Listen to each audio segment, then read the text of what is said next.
national executives of our great party, distinguished members of the Council of Elders, Second Deputy Speaker of Parliament, colleagues in leadership, honorable mighty minority members of Parliament, regional executives, constituency executives, distinguished delegates, representatives from our external branches, fellow patriots, members of TESCON, friends from the media, ladies and gentlemen.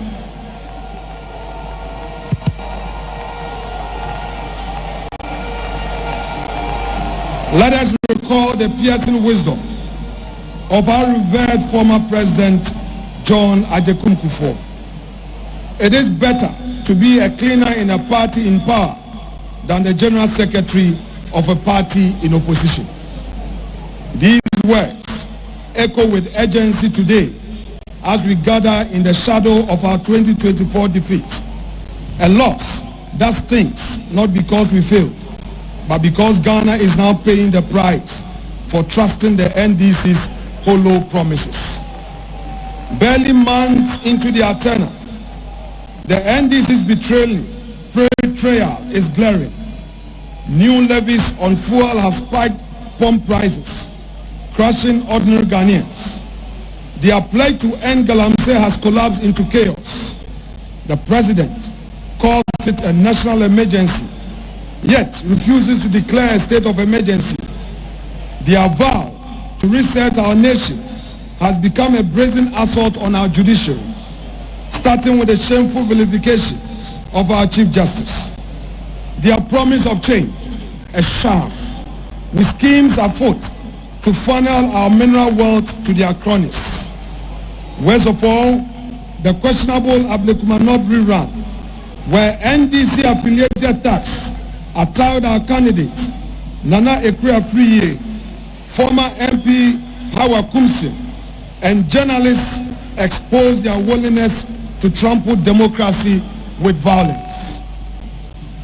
The message is clear. NDC is a failure. Ghana deserves better. Our 2024 loss exposed our cracks, internal rifts, faltering resolve, and a message that didn't connect. Yet this defeat is not our end. It is our crucible, fortifying us for the battles ahead. You must channel this moment of disillusionment into a movement of renewal, turning pain into purpose. Let me share a story that should humble all of us. In 2005, a democratically elected leader stood at the gate of American embassy in New Delhi, holding a valid passport, but facing an insurmountable barrier. The United States had denied Narendra Modi a visa, not for any criminal conviction, but because the world had judged him guilty. Imagine that moment of profound isolation. Here was a man who had won the trust of millions, yet reduced to persona non grata on the global stage. The humiliation was complete. The path forward seemed impossible. But Modi made a choice that day that would define not his future, but the destiny of his party and some 1.5 billion people. Today, that same man commands audience at the G20, addresses joint sessions of the United States Congress, and leads one of the world's most growing economies. Recently, he visited our republic and addressed our parliament, stating, "True democracy promotes discussions and debates. It unites people. It supports dignity and promotes human rights." I couldn't agree more. Modi's journey from global pariah to world statesman offers us, the NPP, a roadmap from our current wilderness to future victory. Modi's resurrection began with a revolutionary principle. In a nation fractured by castes, religious, ethnic, and linguistic differences, he declared all the citizens, all the voters are my countrymen. Fellow patriots, look around us this very afternoon. Look at the divisions that have sprouted like weeds since our defeat. We cannot, we must not allow 2024 to become the year that destroyed the NPP. From this moment, we speak with one voice. We move with one resolve. We are not Achim, Ashanti, Fanti, Mamprushi, Gonja, Ga, or Ewe. We are NPP. We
never override party loyalty. Competition must never erode patriotism, and political differences must never poison the well of unity. Dear patriots, every political tradition, every movement that has endured storms and achieved victories has been built on one unshakable foundation: unity. Without unity, we are just individuals with ambition. But with unity, we become a force, a party with direction, discipline, and destiny. Unity does not mean uniformity. It doesn't mean we all agree on everything. It means loyalty to a shared purpose. It means commitment to the flag, the same values, and the same future. The NPP has never been merely a political organization. We are a tradition built on the sweat, sacrifice, and convictions of patriots who came before us. Patriots who believed in liberty, human dignity, the rule of law, and the boundless potential of the Ghanaian people, realized through the active participation of the private sector. Values must be our compass, especially now. For us as a party, the Modi story is instructive. The lesson for us is simple.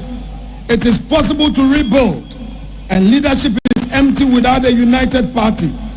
Like the BJP, we have known both power and opposition. We have faced criticism and internal differences. But unity is the absence of is not the absence of disagreement. It is a decision to prioritize collective strength over individual ambition. If we are to reclaim our position of leadership and trust, we must first reclaim the spirit of unity, discipline, and shared purpose that build this party.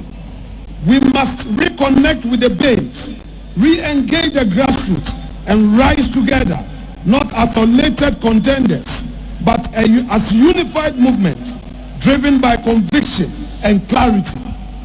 Like the BJP, our party too must rediscover the principle and the ethos that define our founding fathers. We must rebuild, yes, but not as a scattered stones.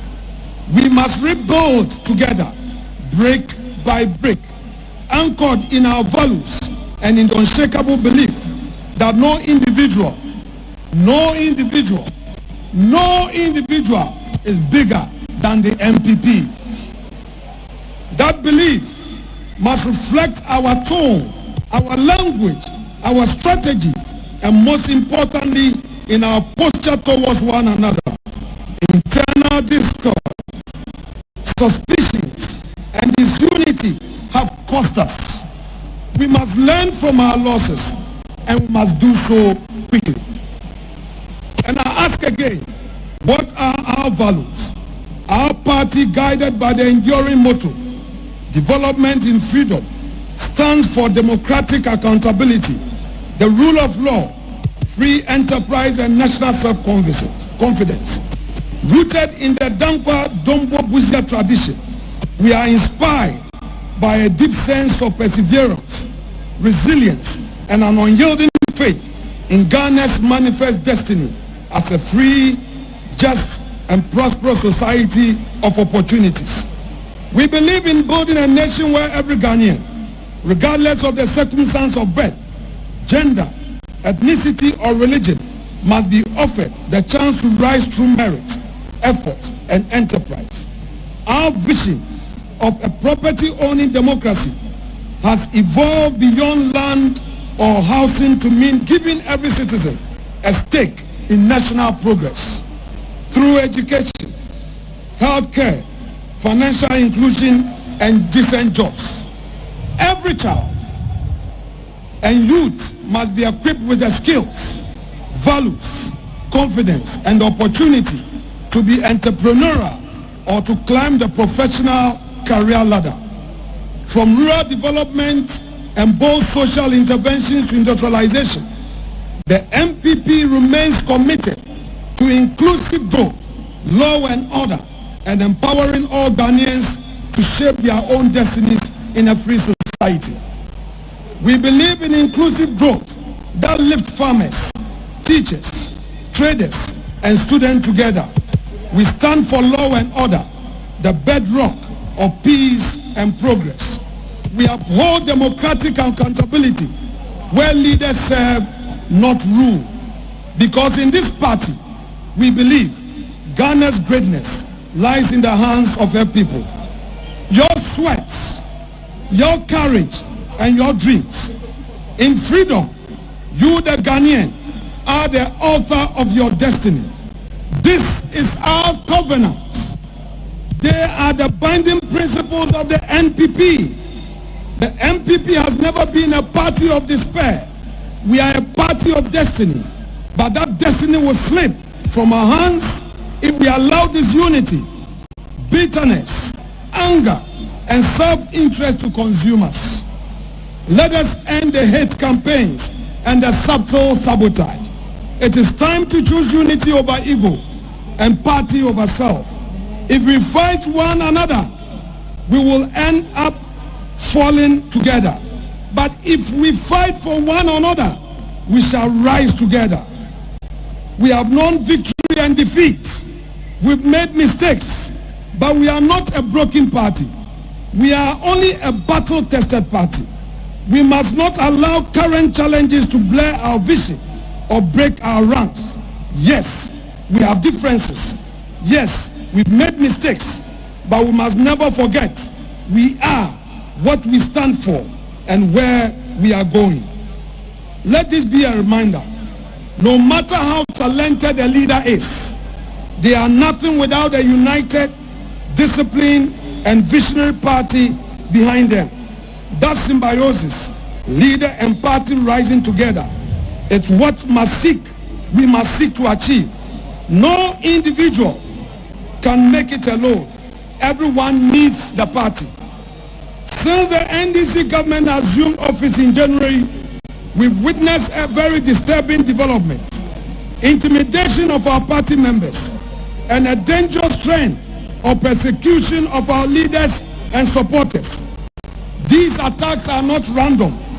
They are strategic attempts to weaken us, but they will fail. They will fail because our response will be unity. Our motto moving forward from today should be touch one, touch all. When one of us is touched, all of us must rise. We are one family, and the strength of our family is its loyalty in crisis. If we choose unity over ego, purpose over personal ambition, no force can ever stop us in 2028. When we are united, no external force can divide us. But when we are divided, even our strength can be used against us. Rebuilding does not mean avoiding or overlooking our differences. It means confronting them with maturity. It means refusing to let factions become permanent fractures. It means calling each other back to the center, the core which brought us this far. Your servant in Parliament hereby assure you through me that the NPP caucus remains resolute. We are not retreating. We are strong, united and committed to the values and ideologies of our party. We shall continue to defend the legacy of our party in Parliament, hold government accountable, and show the Ghanaian people that we remain the better alternative. To our aspiring candidates, let this be a season of sober reflection. There is room for all of us at the table, but there is no room for selfish ambition. Let us rise above the temptation to win at all costs and choose instead to serve at all costs. Delegates, the future of our party rests in the choices we make today. Let us choose unity over division. Let us all rally around our elected leaders and reignite hope among our base. To our grassroots, you are the lifeblood of this great tradition. Your sacrifices, your patience, and unwavering loyalty have kept us afloat in seasons of triumph and in valleys of loss. And so to you, I say, hold on. Do not lose hope. We shall rise again. The elephant has only stumbled. It has not been defeated. You have never given up on us. And we, your servants in Parliament, will never give up on you either. And to our youth, you form the majority, and your energy, your voice, and your ideas are not just welcome, they are essential. TESCOM, this is your moment. Stay grounded to our values. Stay focused on the bigger picture. Know that the future of this party belongs to you, the TESCOM youth, and our youth scattered all over the country. Learn from the elders in Parliament. Don't insult them. Engage them. Absorb their wisdom and grow with a strong conviction of our party and what it stands for. That way, you can also lead with clarity, build with purpose, and sustain the NPP legacy that has been entrusted to you. It is time to stop feeling sorry for ourselves. Yes, we lost 2024 elections in a big way, but let us be clear. This was not a defeat born out of failure. It was a perfect storm of adversity no government in the Fourth Republic has ever had. From the banking crisis that threatened to collapse our financial system, which we spent billions fixing, restoring confidence and stability, to the global COVID-19 pandemic that brought the world to its knees. Then came the Russia-Ukraine war, unleashing the harshest cost of living crisis in generation. And through it all, we governed with a hung parliament and an opposition speaker. No government in our democratic history faced this scale of compounded crisis. Yet, Nana Addo Dankwa Akufo-Addo in the driving seat, we held the line. We do not downplay the struggle the Ghanaian people had to endure, but we should commend them because it was the sacrifices they, including the bondholders, made, which led to the big economic recovery we started witnessing from early 2024. We endured, the people endured, and still we delivered. That was leadership, tested best in major crisis. We should not be shy of the mighty gains we made under very difficult circumstances under Nana Akufo-Addo. We fixed the crisis and handed over an economy with stronger GDP growth than what we inherited in 2017. We built historic levels of gold and foreign exchange reserves the current administration is now relying on to prop up the city and support the economy. We created jobs. We built more roads than any government in 8 years span and implemented free SHS, a globally unprecedented feat in a country where most students are boarders. We industrialized like never before, from 1D, 1F and industrial parks to an emerging automotive sector that positions Ghana as a manufacturing hub of Africa's single market. We expanded health infrastructure, revitalized agriculture, and rolled out STEM so boldly. The STEM education agenda, we successfully rolled it out to equip our youth with skills for the jobs of tomorrow, thanks to Matthew Opoku Prempeh and Dr. Educhu. We set Ghana on irreversible digitalization path, placing our nation at the forefront of promising digital economy and after. Fellow patriots, rather than feeling sorry for ourselves, let us face the truth. We took the hard, necessary decisions to save this economy. And now, Muhammad's government is taking propaganda credit, reaping where it has not sown when they talk about resetting, where it is the so-called 24-hour economy, the gold board or anything else. They are simply rebranding our achievements and marketing them as their own. Let no one be deceived. The foundation they are standing on was laid by this party, by our sacrifices, by our bold leadership in the face of crisis. So no, this party has no reason to hang its head at all. In closing, I want to reiterate our theme, rebuilding together with our values. It is a charge. It is a call to realign, to renew and to rise together. And we rise again in unity and in the enduring spirit of our party, our great NPP. And I say to all of you, though we walk through the valley of the shadow of death, we fear no evil. Let us go back to our roots. Let us rebuild with courage. Let us reimagine our future. And let us reclaim the spirit that built this party. A spirit of sacrifice, of loyalty, of conviction. We've done it before. We can do it again. And let it be that by the grace of God, we will. God bless us all. God bless the NPP. And God bless our beloved nation, Ghana. Thank you so much.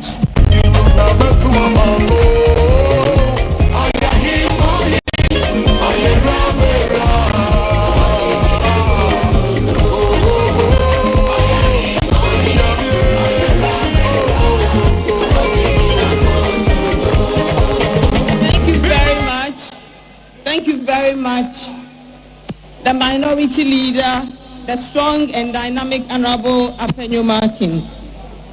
We now listen to a message from our immediate past president, His Excellency Nana Addo Dankwa Akufo-Addo. The message is going to be read by a very dynamic lady. She's a two-term MP for Ayawasu West Wugon, the very constituency where this stadium, this beautiful edifice is built. She's been a deputy minister before. She has actually received an honorary doctorate, both in the international and national circles. She has received many awards. She has served the NPP with commitment and dedication. And she's the first female chief of staff in Ghana. Let us welcome with a round of applause our own very honorable Akosia Frema Osei Opari as she reads a speech on behalf of the immediate past president.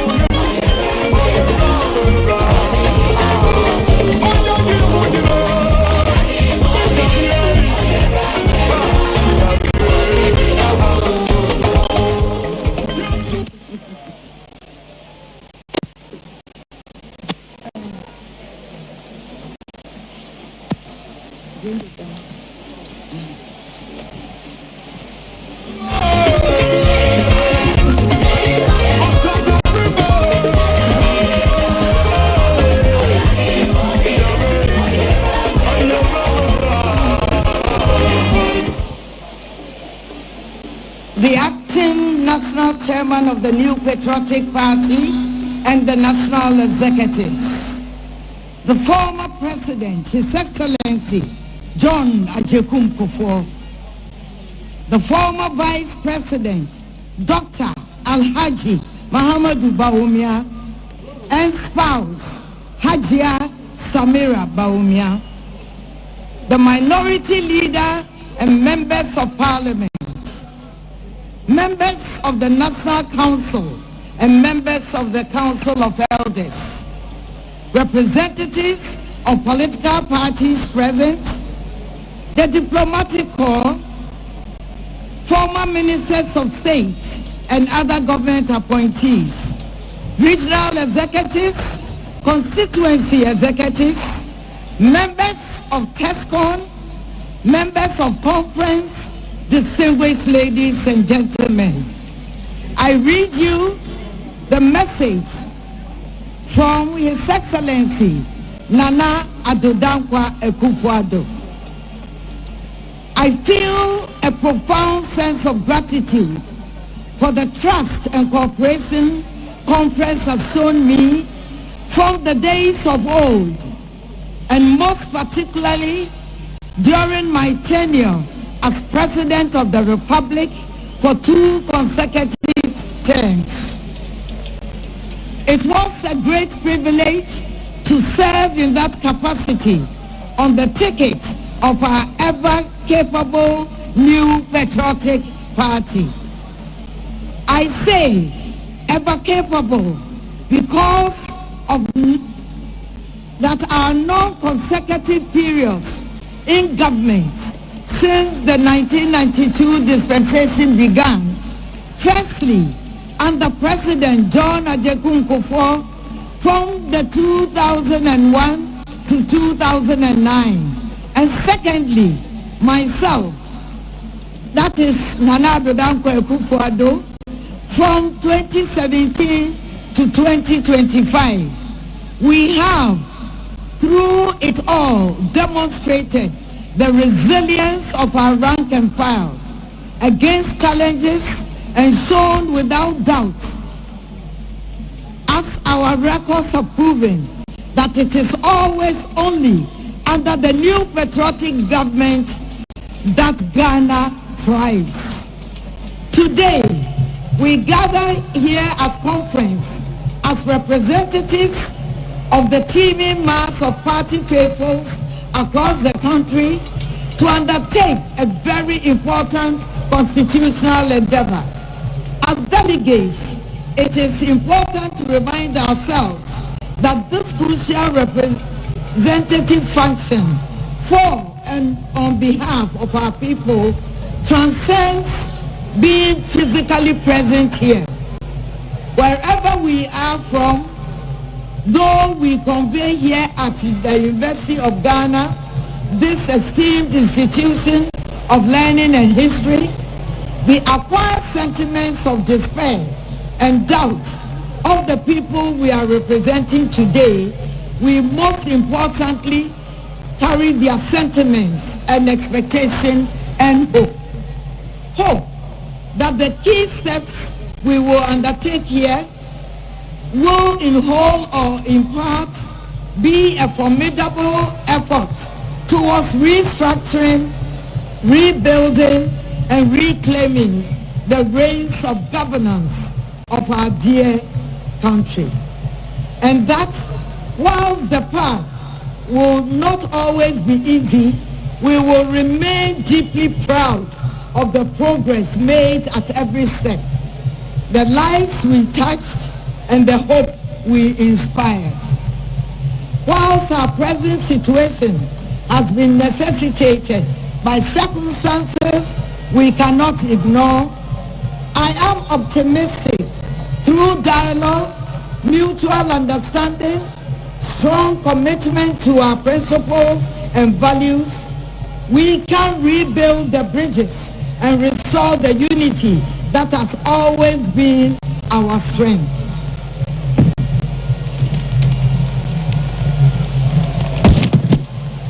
Fellow delegates, conference must reflect what we want all to know that ours is not just a political party, it is a family.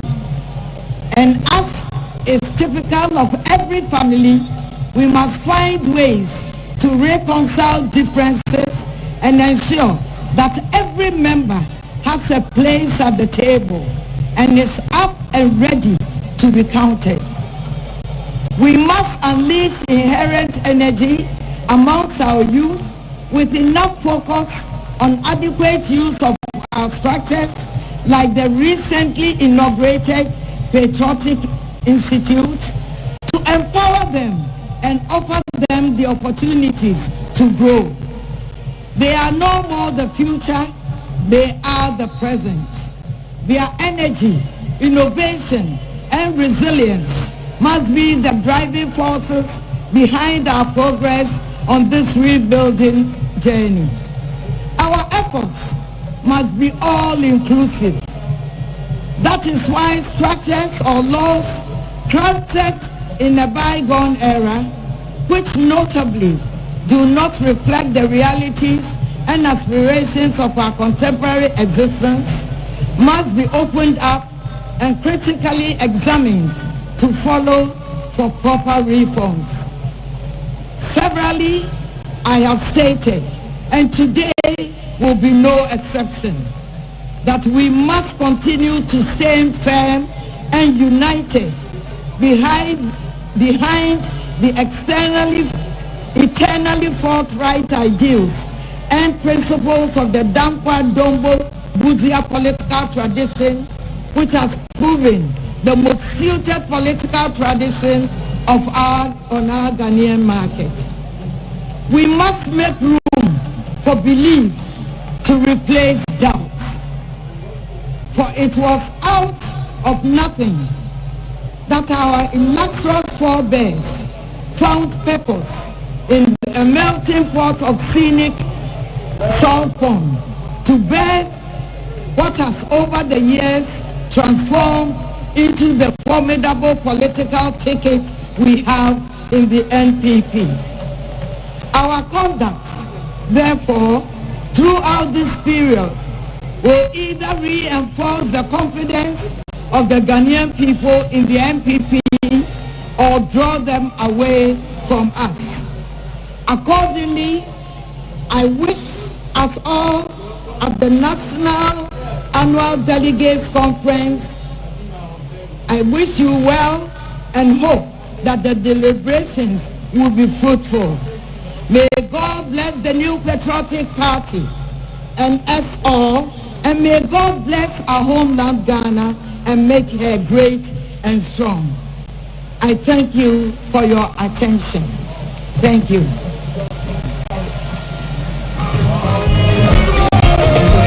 Thank you very much.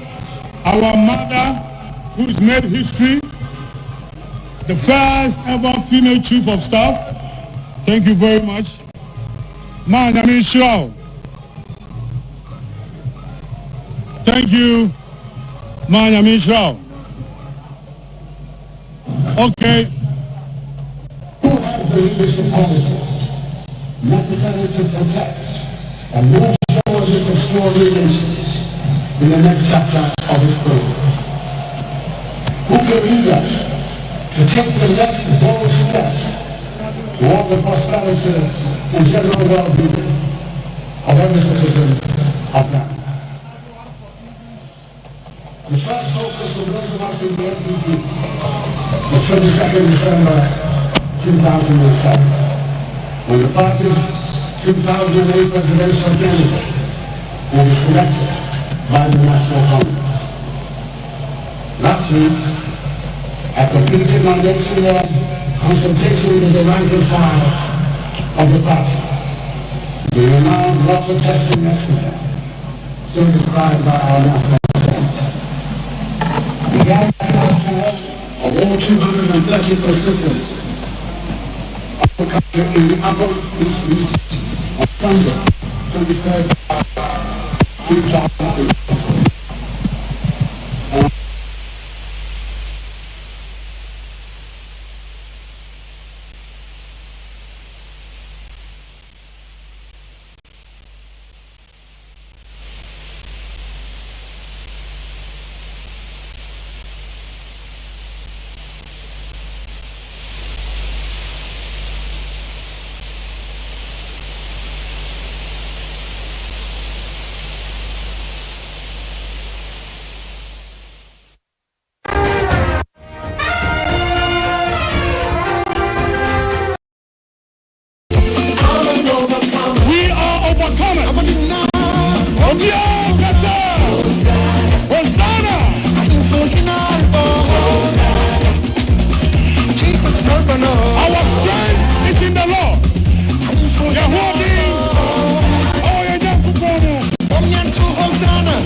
NPP.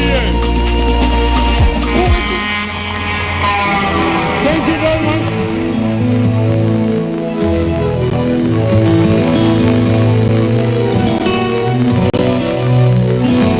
Thank you very much.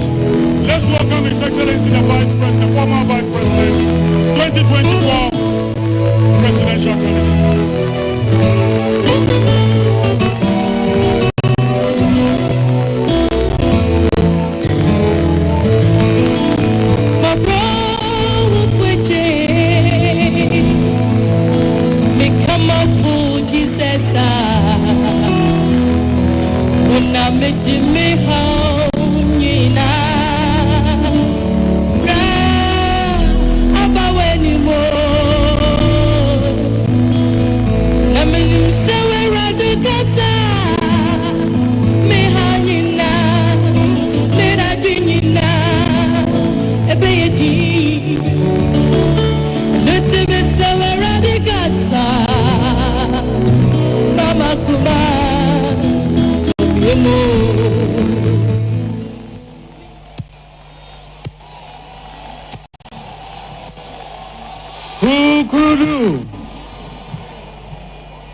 National Chairman, Acting the General Secretary,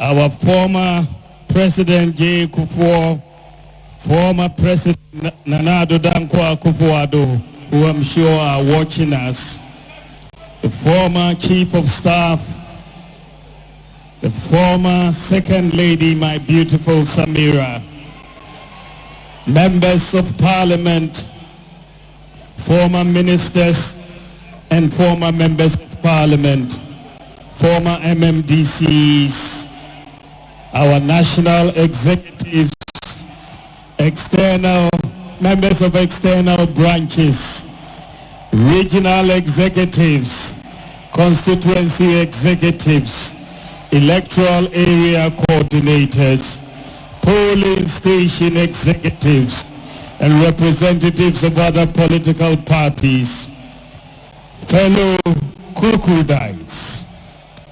Kukudu. It is with mixed feelings that I welcome you all to this National Delegates Conference. It is a joy to see the representation of our party from across the country converge once again for conference. I, however, would have wished that we would have been doing so under different circumstances.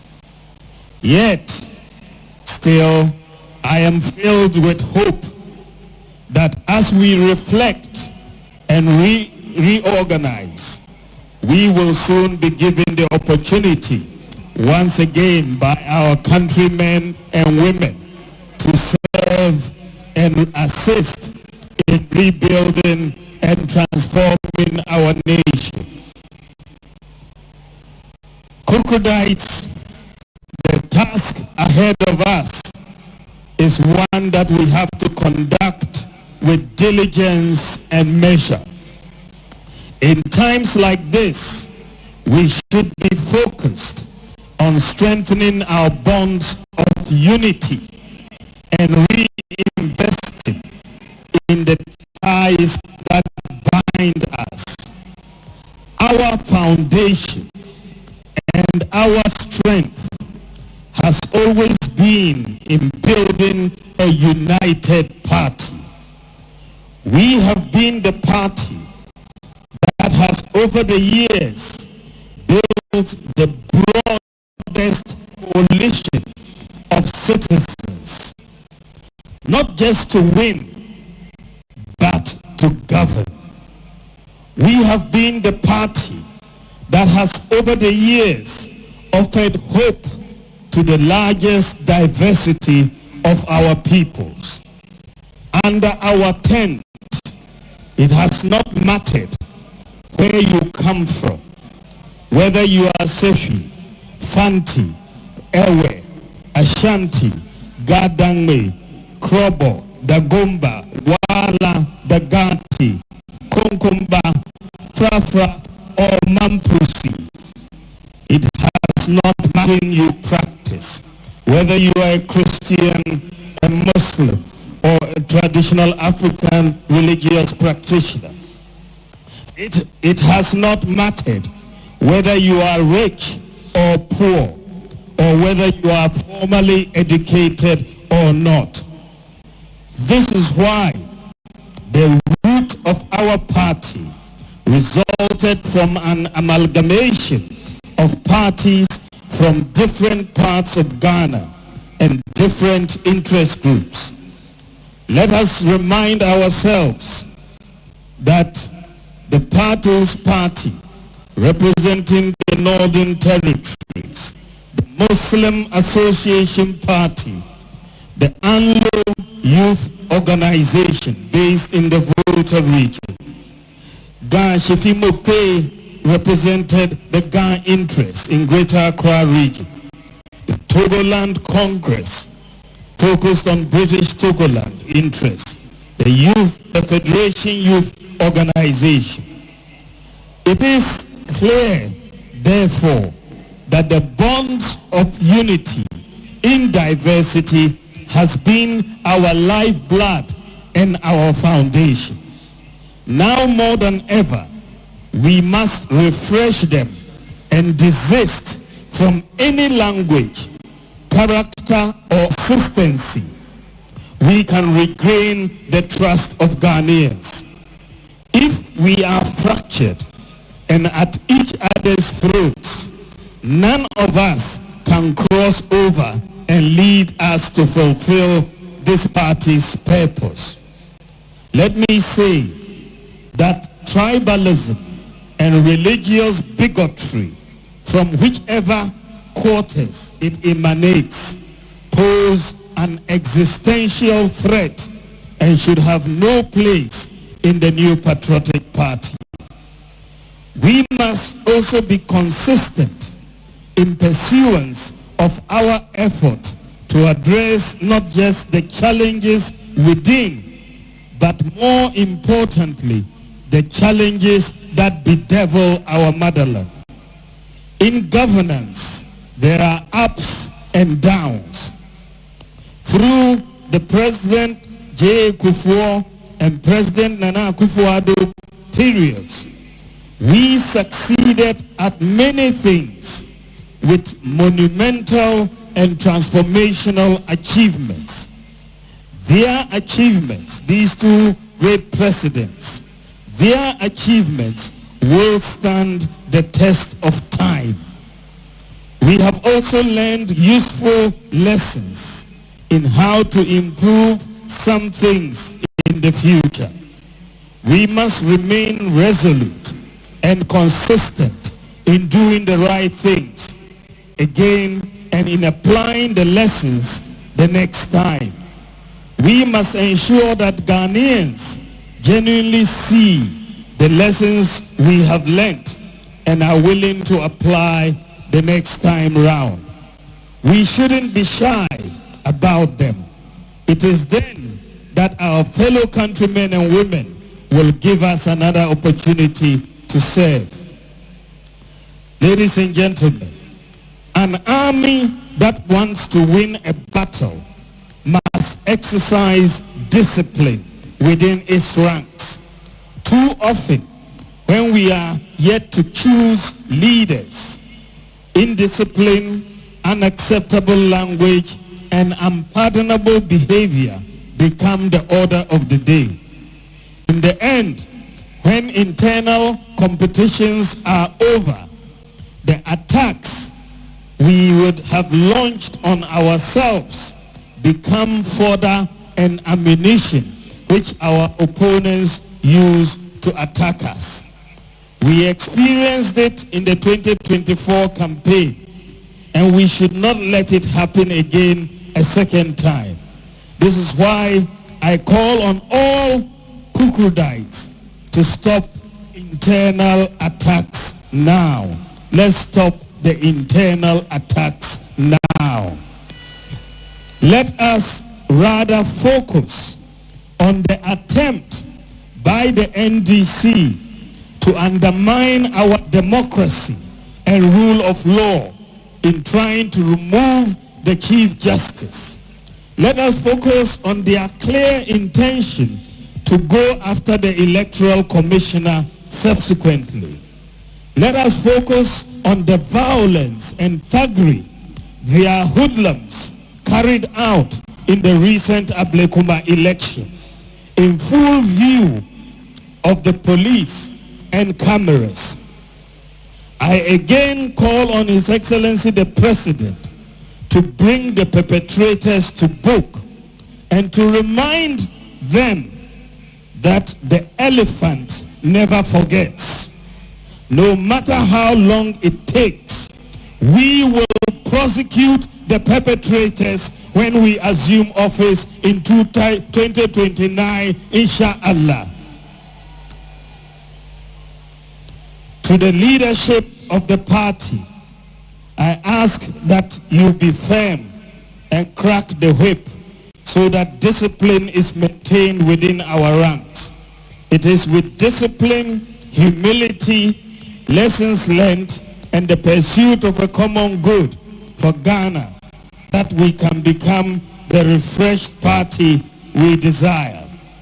Finally, in all our decisions today and in all our actions towards the reform process, let us be guided by the rule of what is in the best interest of Ghana.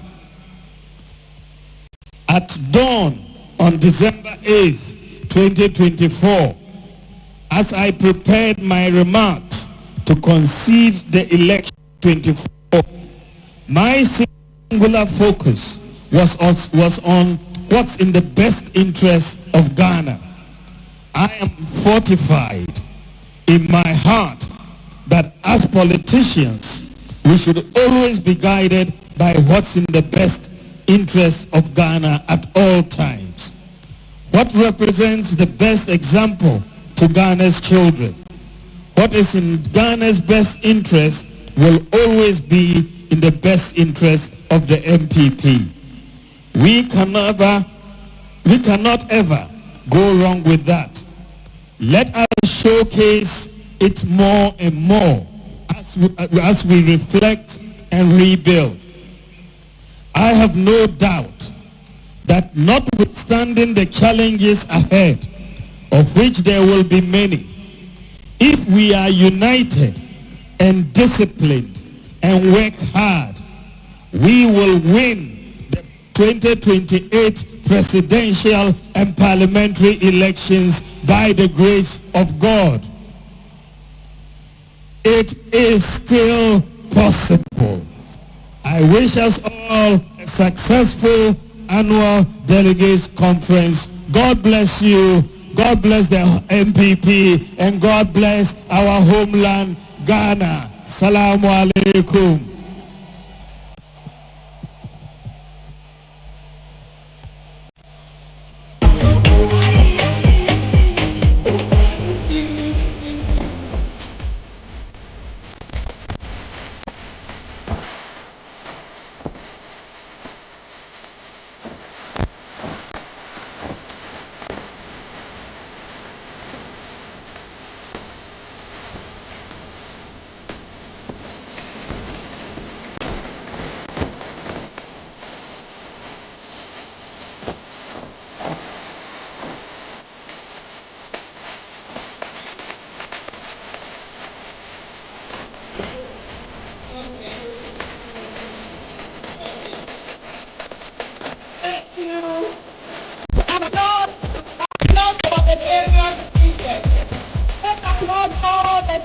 Of today's event,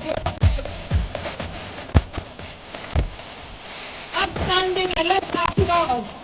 Let's continue to applaud all our speakers for today. We've been honored today to have received messages from all political parties, from the LPG, we have received messages from the GCPP, we have received messages from the BNC, and we received a well-wish message from the NPP.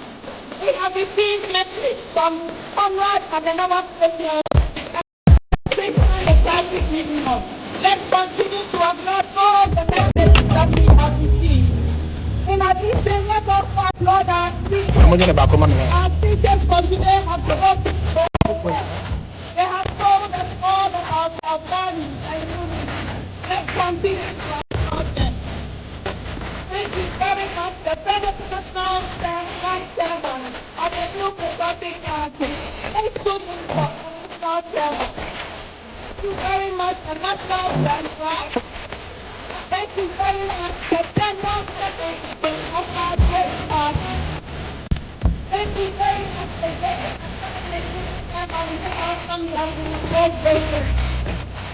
Thank you, Honorable John, for who gave us the opportunity. Thank you all of you who are spoken today. Thank you, Excellency,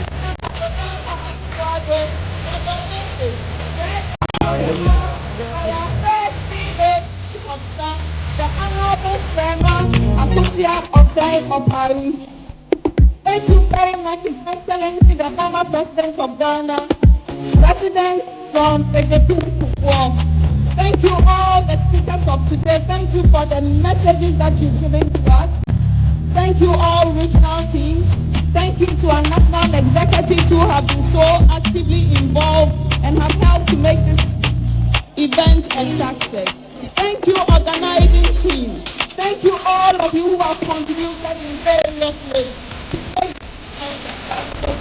And thank you, Excellence Dr. Mahmoud Bawumia, for the deliberate message and for the confidence with which you have spoken to us today. Thank you to all the various speakers. Thank you to all the well-wishers. Thank you for all the paternal messages that we have received today. Thank you, thank you, thank you. Thank you to all our 217 constituents across the country who are so well represented here today. Thank you for traveling from all corners of the country to ensure that the 2025 Delegates Conference is a success. Thank you for all your efforts. We are so grateful. Without you, there would be no conference. Thank you to our honorable members of Parliament. Thank you to our strong and stable minority. Thank you for your speech, which you have all well recorded in our minds. Thank you once again to our general. Thank you to our national. Thank you to all our strong speakers of today for the contributions that you have made, making this conference. Thank you all very much. So grateful. Thank you, thank you, thank you.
Very much.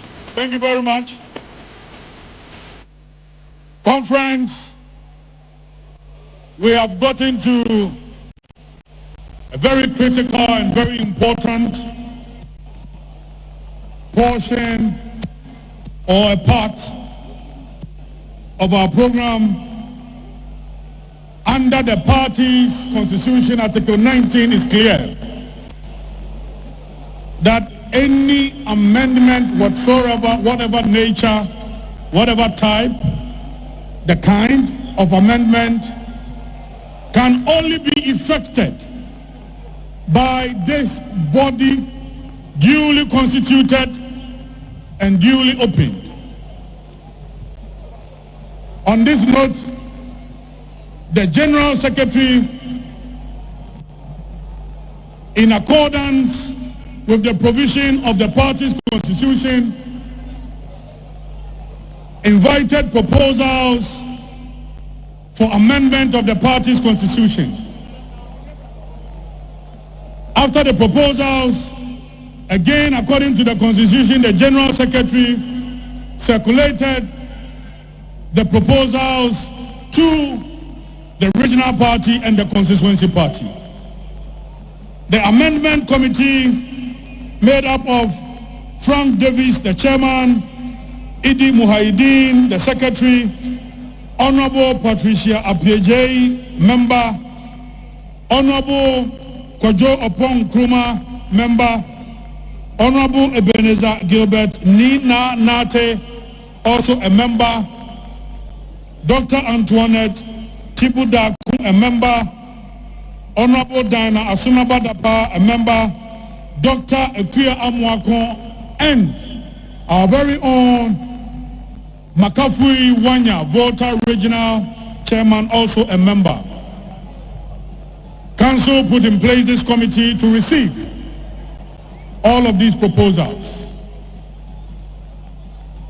At this point, I will invite the Constitutional or the Constitution Amendment Committee to come and guide us through all the motions put together so Council can do the needful. So let me invite the Frank Davis Committee, the Constitutional Amendment Committee, to come before conference, put before conference all motions so that conference will duly decide.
Yeah, we're going to start.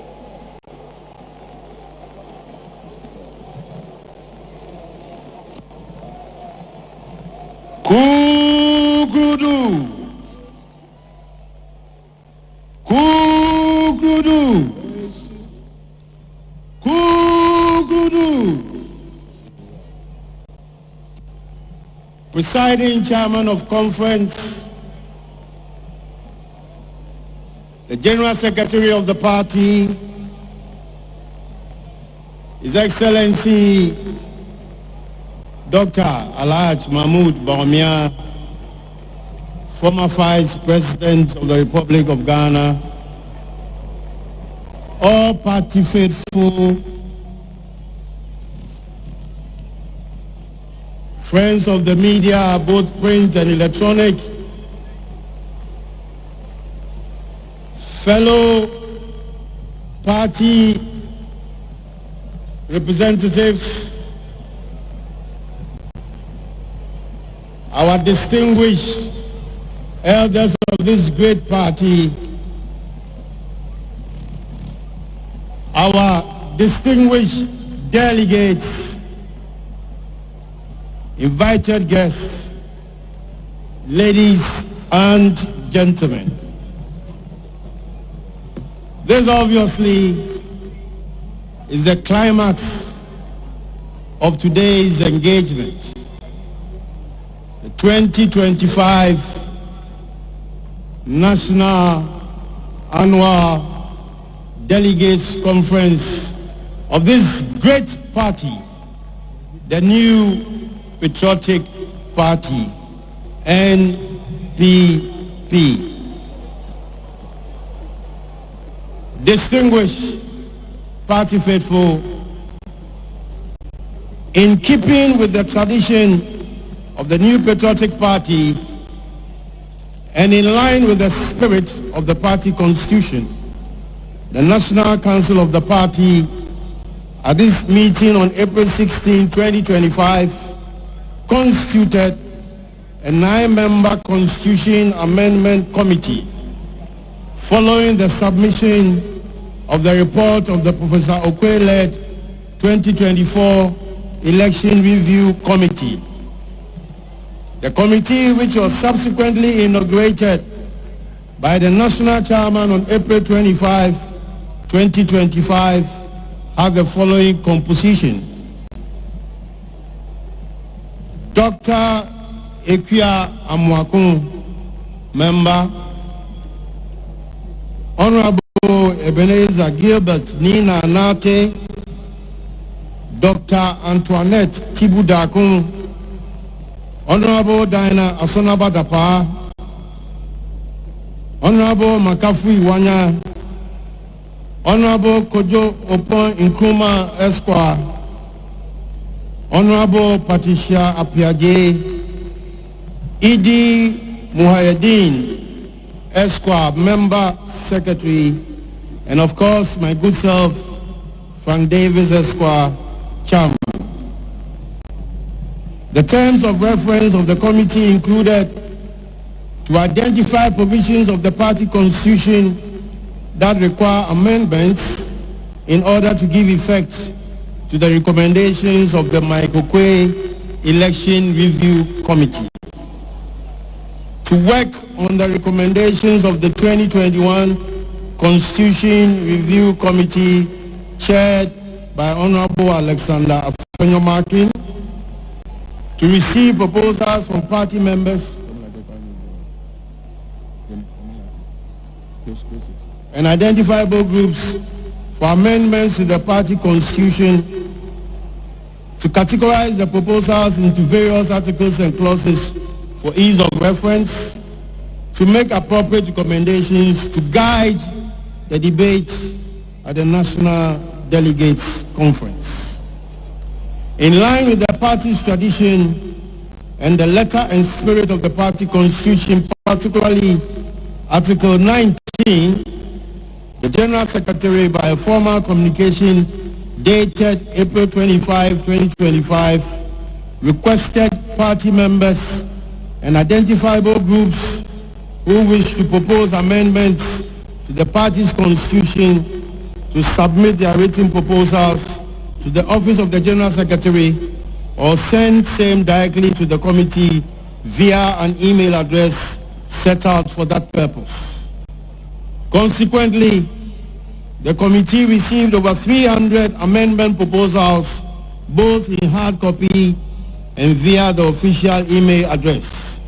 In pursuance of its mandate, the committee critically examined these amendment proposals, considered the Afenyo-Markin-led Constitution Review Committee, as well as the recommendations of the Professor Okwe-led Election Review Committee for Constitutional Reforms.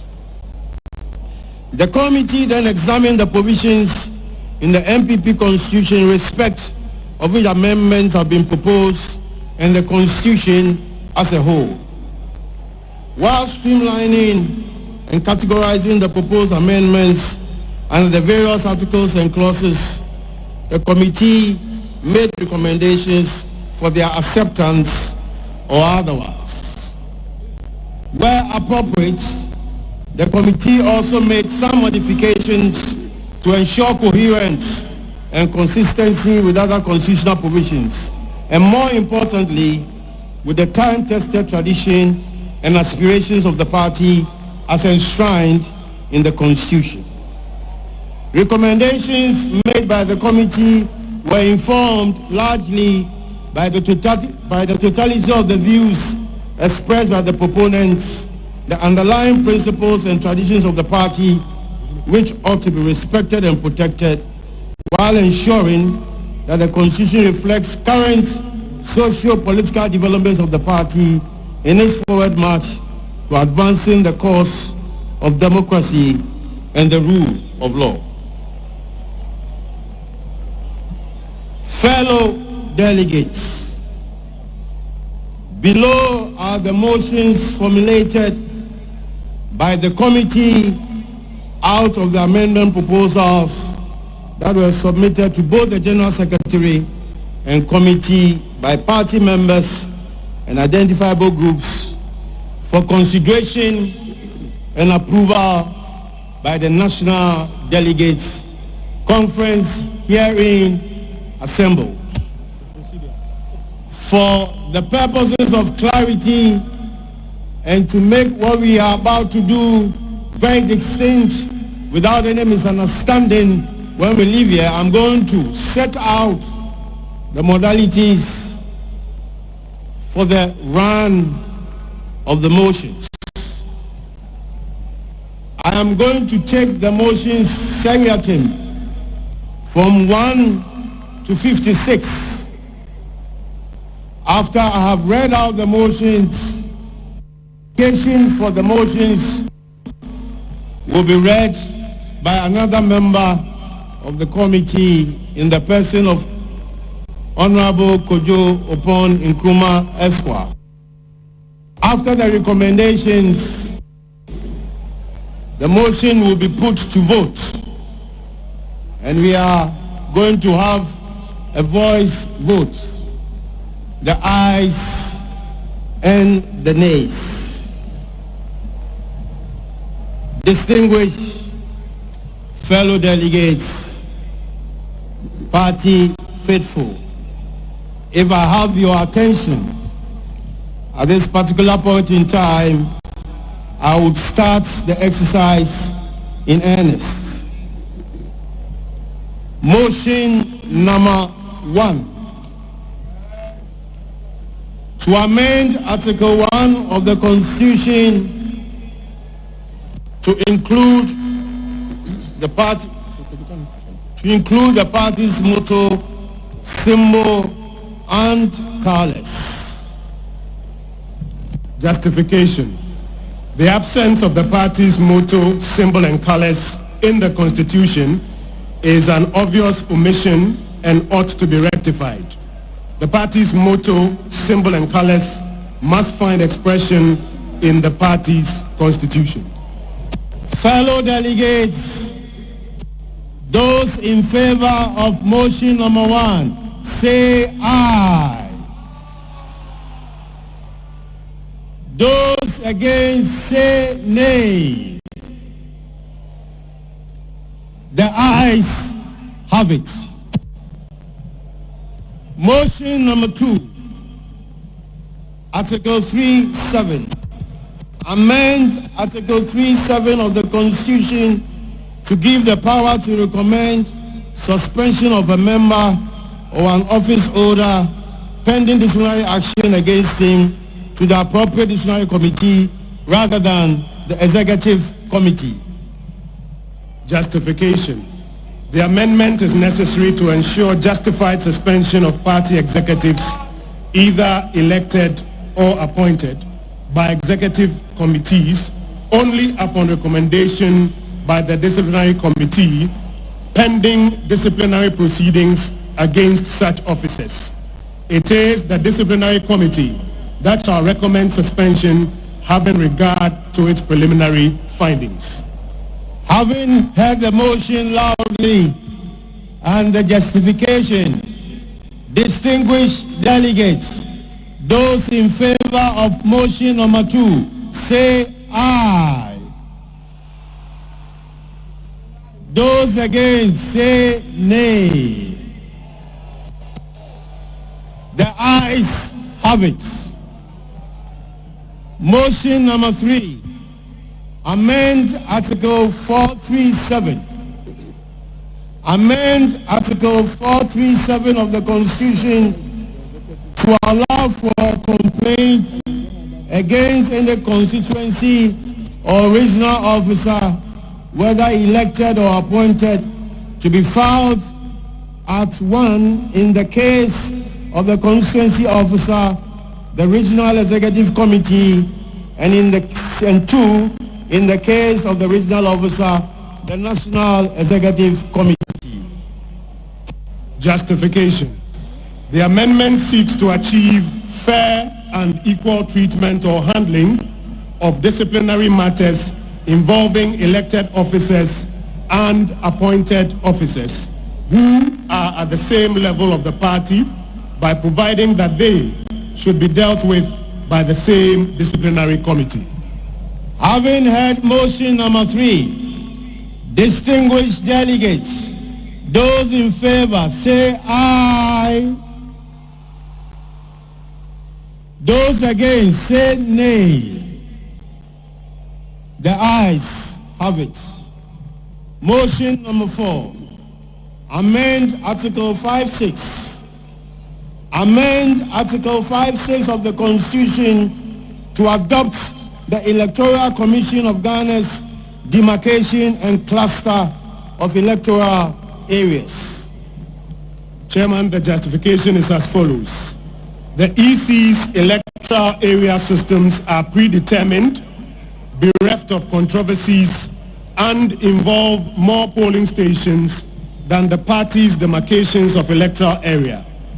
The current provision in the party's constitution is that where polling stations under an electoral area exceed 10, an additional electoral area may be created.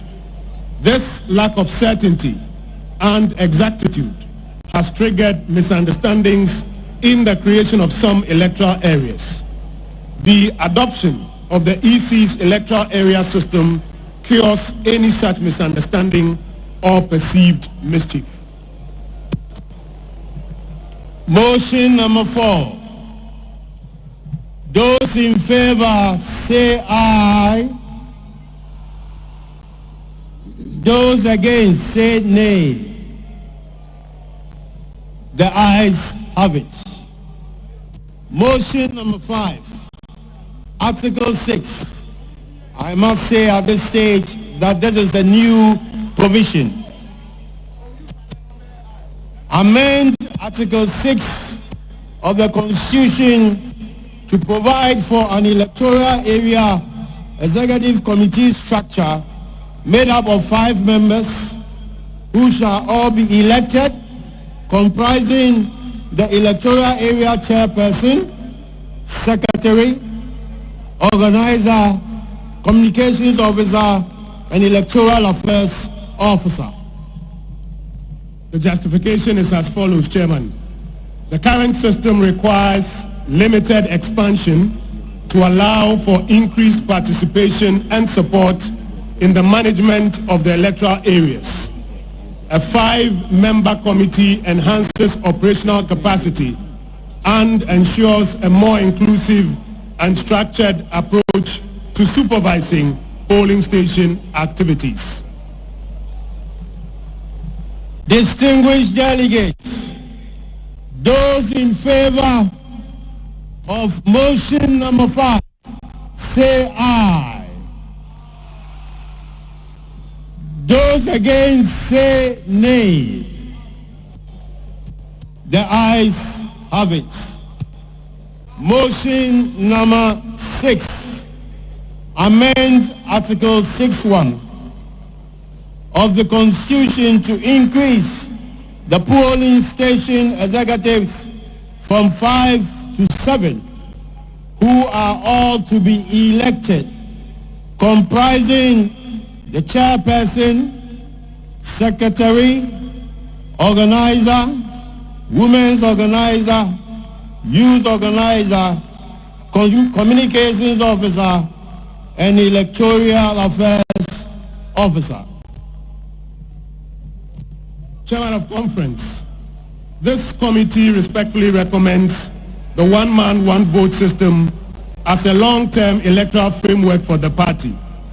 In the absence of the foundational structures for the one-man, one-vote electoral system, the proposed limited expansion, which, if approved, will represent a 40% increase in the electoral college at the polling station level, is more realistic and manageable. It has the effect of increasing the electoral college considerably while the party works on the recommended one-man, one-vote system. Respectfully submitted. I now put the vote. Those in favor of motion number 6, say aye. Those against, say nay. The ayes have it. Motion number 7. Amend Articles 6.1, 7.2, 9.1, and 10.7.3 of the Constitution to split or decouple the position of research and electoral affairs officer at the constituency, regional, and national levels of the party. Chairman, the amendment brings the needed focus and attention to each of the two responsibilities. Also, it is not every researcher who understands electoral matters and vice versa. Therefore, the recommendation is that separating the positions and appointing people with the requisite expertise to occupy the respective positions will inure to the party's benefit. Those in favor, delegates, motion number 7, say aye. Those against, say nay. The ayes obviously have it. Motion number 8. Amend Article 7.2 of the Constitution to include the Constituency Research Officer, Electoral Affairs Officer, PWD, that persons with disability coordinator on the Constituency Executive Committee. Justification. This represents a limited expansion of the Constituency Executive Committee and seeks to promote inclusivity and broader participation. Delegates, those in favor, say aye. Motion number 9. Amend Articles 7.5, 9.2, and 10.7 at all levels of the party elected from the polling station, electoral area, or communication officer shall be designated the Director of Communications. Mr. Chairman, the appointment of communication officers has, in many instances, been making the positions elective will afford the party delegate opportunity to select persons that they think shall remain appointed. Respectfully submitted, Chairman.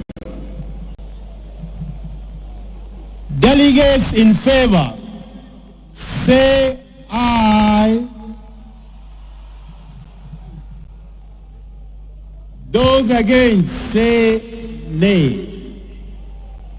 The amend Articles 7.10 and who gets appointed into government from continuing to hold their offices. Justification.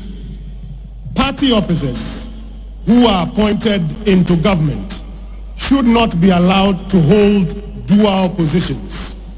So long as they have accepted the appointment to serve in government, it is recommended that they focus on their mandate in government and give opportunity for other equally competent party members to occupy their positions in the party.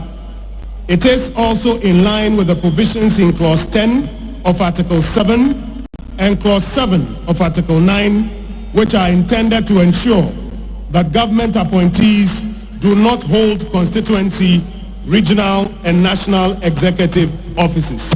Chairman, respectfully submitted. Delegates, those in favor of motion number 10, say aye. The ayes have it. Motion number 11. Amend Articles 726 and 924 of the Constitution to provide that any vacancy that may occur for whatever reason in the case be filled by the Deputy Constituency and Deputy Regional Secretary. Chairman, the recommendation is as follows.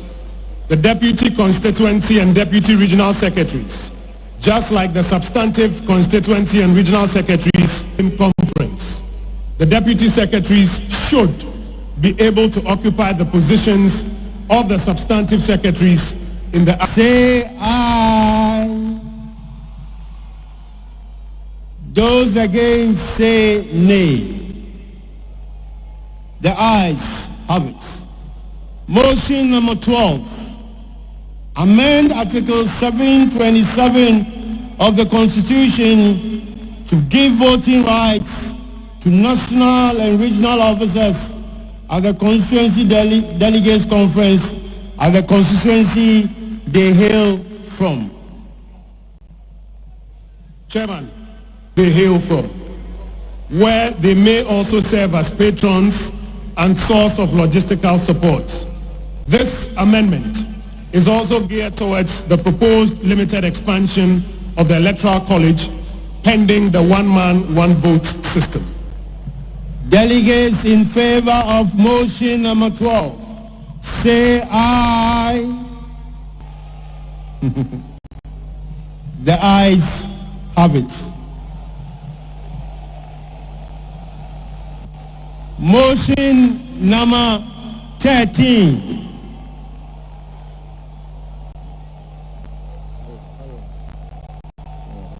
Delegates, with great respect and faithfully, thank you. Motion number 13. Amend Article 722 of the Constitution to provide a national delegates conferences every 2 years, that is biennially instead of annually. Chairman, this amendment looks at holding timely but necessary conferences across within the period before the biennial may be called. Respectfully submitted. Delegates in favor of motion number 13, say aye. The ayes have it. 27B of the Constitution to give voting rights to the electoral area executives at the constituency biennial delegate. Electoral area coordinators and all polling station executives have voting rights at constituency delegate, electoral area chairperson, and 4 other executives should also have voting rights at the constituency delegates conference. Respectfully submitted. Those in favor of motion just ably recommended, say aye. Those against say nay. The 15. Amend Articles 729 and 927 of the Constitution to allow constituency the party at the Constituency and Regional Delegates Conference with the prior approval of the recommendation. Constituency and regional secretaries are the administrative heads of the constituency and regional party to the constituency and regional party, respectively, to the Delegates Conference, with prior approval of the constituency and regional. Those in favor against say nay. 16. Amend Articles 729 and 927 of the Treasurers at the Constituency and Regional Delegates Conference to have received prior approval. This amendment allows the Constituency and Regional Executive Committees to scrutinize and give a stamp of approval to the statements before they are presented at the Delegates Conference. Respectfully submitted. Those against say nay. 7.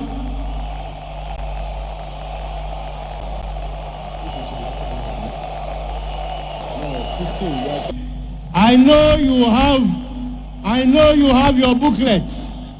Can respond. Thank you very much. Motion number 17. Amend Article 730 of the Constitution to provide that the Regional Executive Committee shall appoint persons other than polling station, electoral area, and constituency officers to supervise polling station and electoral area elections. Delegates in favor say recommendation. Sorry. Dear delegates, please hear the recommendations. The recommendation is that constituencies are directly involved in the compilation of the album for organizing polling station and constituency elections, to absolve it from any conflicting interest. Chairman. My fellow delegates, those in favor of this motion, say aye. Those against, say nay.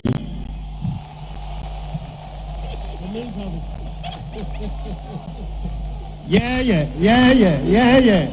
That is the beauty. Number 17 has suffered a knockdown.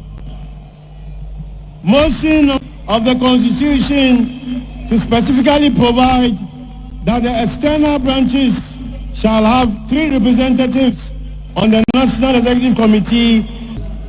The party constitution under Article 85, Executive and the National Council, but does not indicate the number of representatives they should appoint to serve on these bodies. This amendment brings clarity to the number of representatives the external branches shall have on the National Executive Committee and National Council. Respectfully submitted, Chairman. Those in favor of motion number 18, say aye. Those against, say nay. The ayes once again have it. Motion number 19. Amend Articles 8 and 13, 11 of the Constitution to specifically provide that all former and current executives of the external branches shall have voting rights at the presidential primaries. Chairman, the amendment seeks to extend the Electoral College for the presidential primaries to promote inclusivity and broader participation. This is in line with the proposed limited expansion. Delegates in favor, say aye. Those against, say nay. The ayes have it. Motion 20.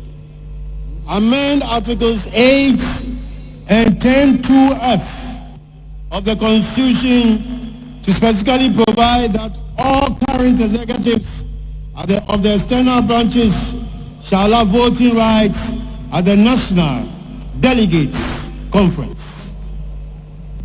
Previously, Chairman, only 12 executives of the external branches were allowed to vote at the National Delegates Conference. This amendment allows all of them to vote, promotes inclusivity and broader participation. The amendment is also in Those in favor of motion number 20 say aye. Those against say nay. The ayes have it. Number 21. Amend Article 9 of the Constitution to include Regional Electoral Affairs Officer, Regional Research Officer. At this stage, note the decoupling of the two. Regional Legal Officer, Regional PWD Coordinator, and the Special Duties Officer as part of the Regional Executive Committee. PWD, I explain aye. Those against say nay. The ayes have it. 22. Amend Article 9(1) of the Constitution to expand the composition of the Regional Executive Committee members to include constituency secretaries. Constituency secretaries are responsible for all administrative matters at the constituency level, and it is only proper that they are a part of the regional executive committees. Chairman, this is highly recommended. Delegates in favor say aye. Those against say nay. The ayes have it. Number 23 is a new provision. Article 9(1). Amend the Constitution by inserting a new provision to create a regional steering committee composed of the regional officers, chairman of the Regional Council of Elders, and regional parliamentary caucus chair. The proposed amendment aligns with what pertains at the national level, where we have a national steering committee, which is the body in charge of the day-to-day administration of the party at the national level. The regional steering committee shall also be responsible for the day-to-day administration of the party at the regional level. The regional steering committee system shall facilitate decision-making at the regional level. Respectfully submitted. Delegates in favor say aye. Those against say nay. The ayes have it. 24. Amend Articles 9, 10(2), and 13 of the Constitution to grant voting rights to the regional and national TESCON coordinators and the TESCON president from each recognized tertiary institution in the country at the regional and national delegates conference respectively. Chairman, the regional TESCON coordinators are in charge of coordinating all the activities of TESCON in the various tertiary institutions within the region. It is only proper to grant them voting rights at conference, just like the executives whose activities they coordinate. The same principle applies to the national TESCON coordinators. The specificity on the TESCON president, and not just any representative of TESCON, avoids the usual challenge with validation of the representative from TESCON. Respectfully submitted. Those in favor say aye. Against, say nay. The ayes have it. 25. Amend Article 10.2 and 13.11 of the Constitution to grant voting rights to the TESCON president, and not a representative from TESCON, from each recognized tertiary institution at the regional and national delegates conference. Chairman, the specificity on the TESCON president, and not just any representative of TESCON, avoids the usual challenge with validation of the representative from TESCON. Recommended. Delegates in favor, say aye. Those against, say nay. The ayes have it. 26. Amend Article, this is a new provision, amend Article 10 of the Constitution by inserting a new provision to include the consideration of position papers from sector committees of the party on key developments since the last National Delegates Conference at any current National Delegates Conference. Chairman of Conference, the proposed amendment allows the National Delegates Conference to not only focus on speeches and election of national officers where necessary, but to also consider and debate reports submitted by the party's sector committees on key national issues and to pass appropriate resolutions on same. Highly recommended, Chairman. Those in favor, say aye. Those against, say nay. The ayes have it. 27. It is also a new provision.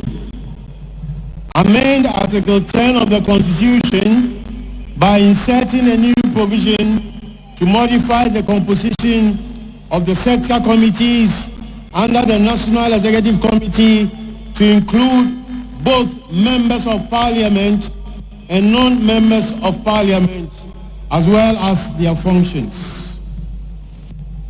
This allows the party to marshal its available best brains to serve on the various sector committees, whether or not they are members of Parliament. Recommended.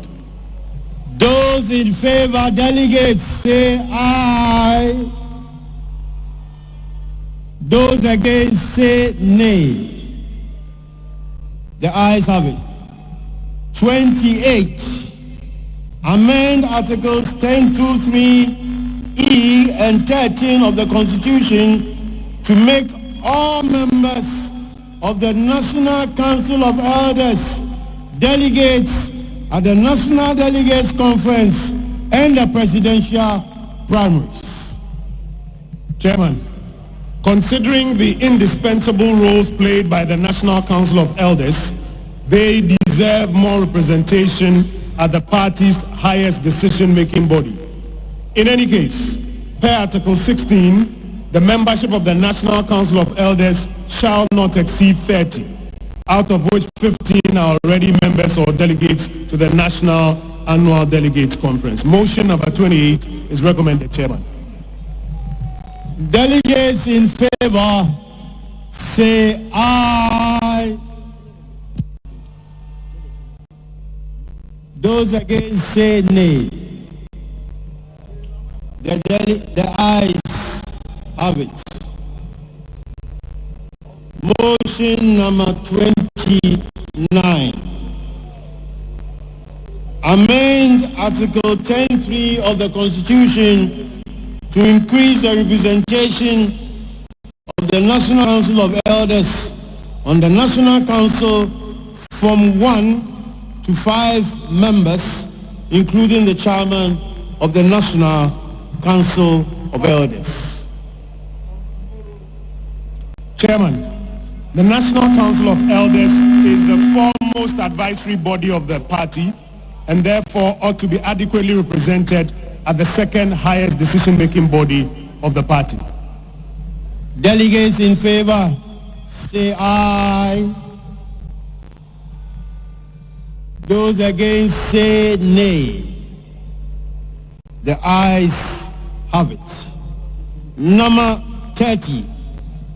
Amend Article 10.3 of the Constitution to provide for 4 additional standing committees and enable the National Council to create new standing committees as and when the Council deem fit.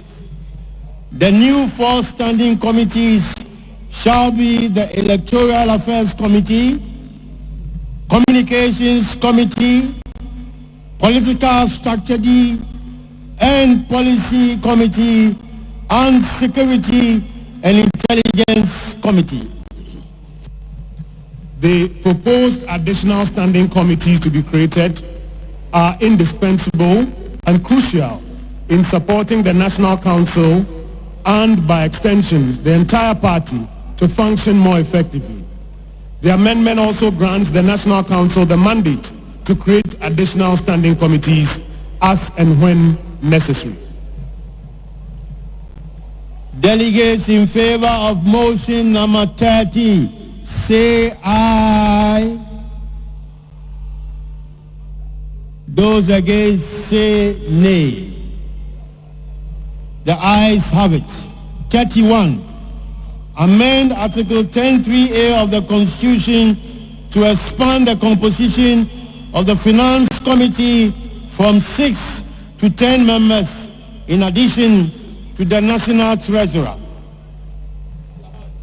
Chairman, this amendment expands the composition of the Finance Committee in order to enhance the effectiveness of the committee.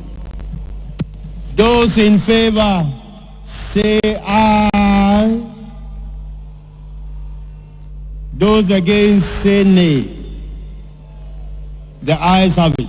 32. Amend Article 10.3.2d of the Constitution to expressly provide that chairpersons of standing committees and directors at the party headquarters shall have voting rights at the National Council and consequently vote in the presidential. Amendment admits chairmen of standing committees and directors at the party headquarters into membership at the National Council with voting rights. Those in favor, say aye. Those against, say nay. The ayes have it. 33. Amend Article 10.3.4 of the Constitution to include former majority and former minority leaders to the composition of the National Executive Committee and National Council. The National Executive Committee stands to benefit immensely from the experiences of persons who have once led the party's parliamentary group as majority or minority leaders. This motion is recommended, Chairman. Those in favor, say aye. Those against, say nay. The ayes have it. Motion number 34 is a new provision. Amend Article 10 of the Constitution by inserting a new provision to provide that the National Executive Committee shall, in consultation with the presidential candidate, develop the campaign structure and establish a campaign advisory committee to oversee the campaign team. Chairman, this amendment deepens the collaboration between party and presidential candidates. Respectfully submitted. Delegates in favor, say aye. Those against, say nay. The ayes have it. 35 is also a new provision. Amend Article 10 of the Constitution by inserting a new provision to specifically provide that the national chairperson shall at all times be the leader of the party. Chairman, the proposed amendment affirms the position of the national chairperson as the leader of the party at all material times. Respectfully submitted. Those in favor say aye. Those against say nay.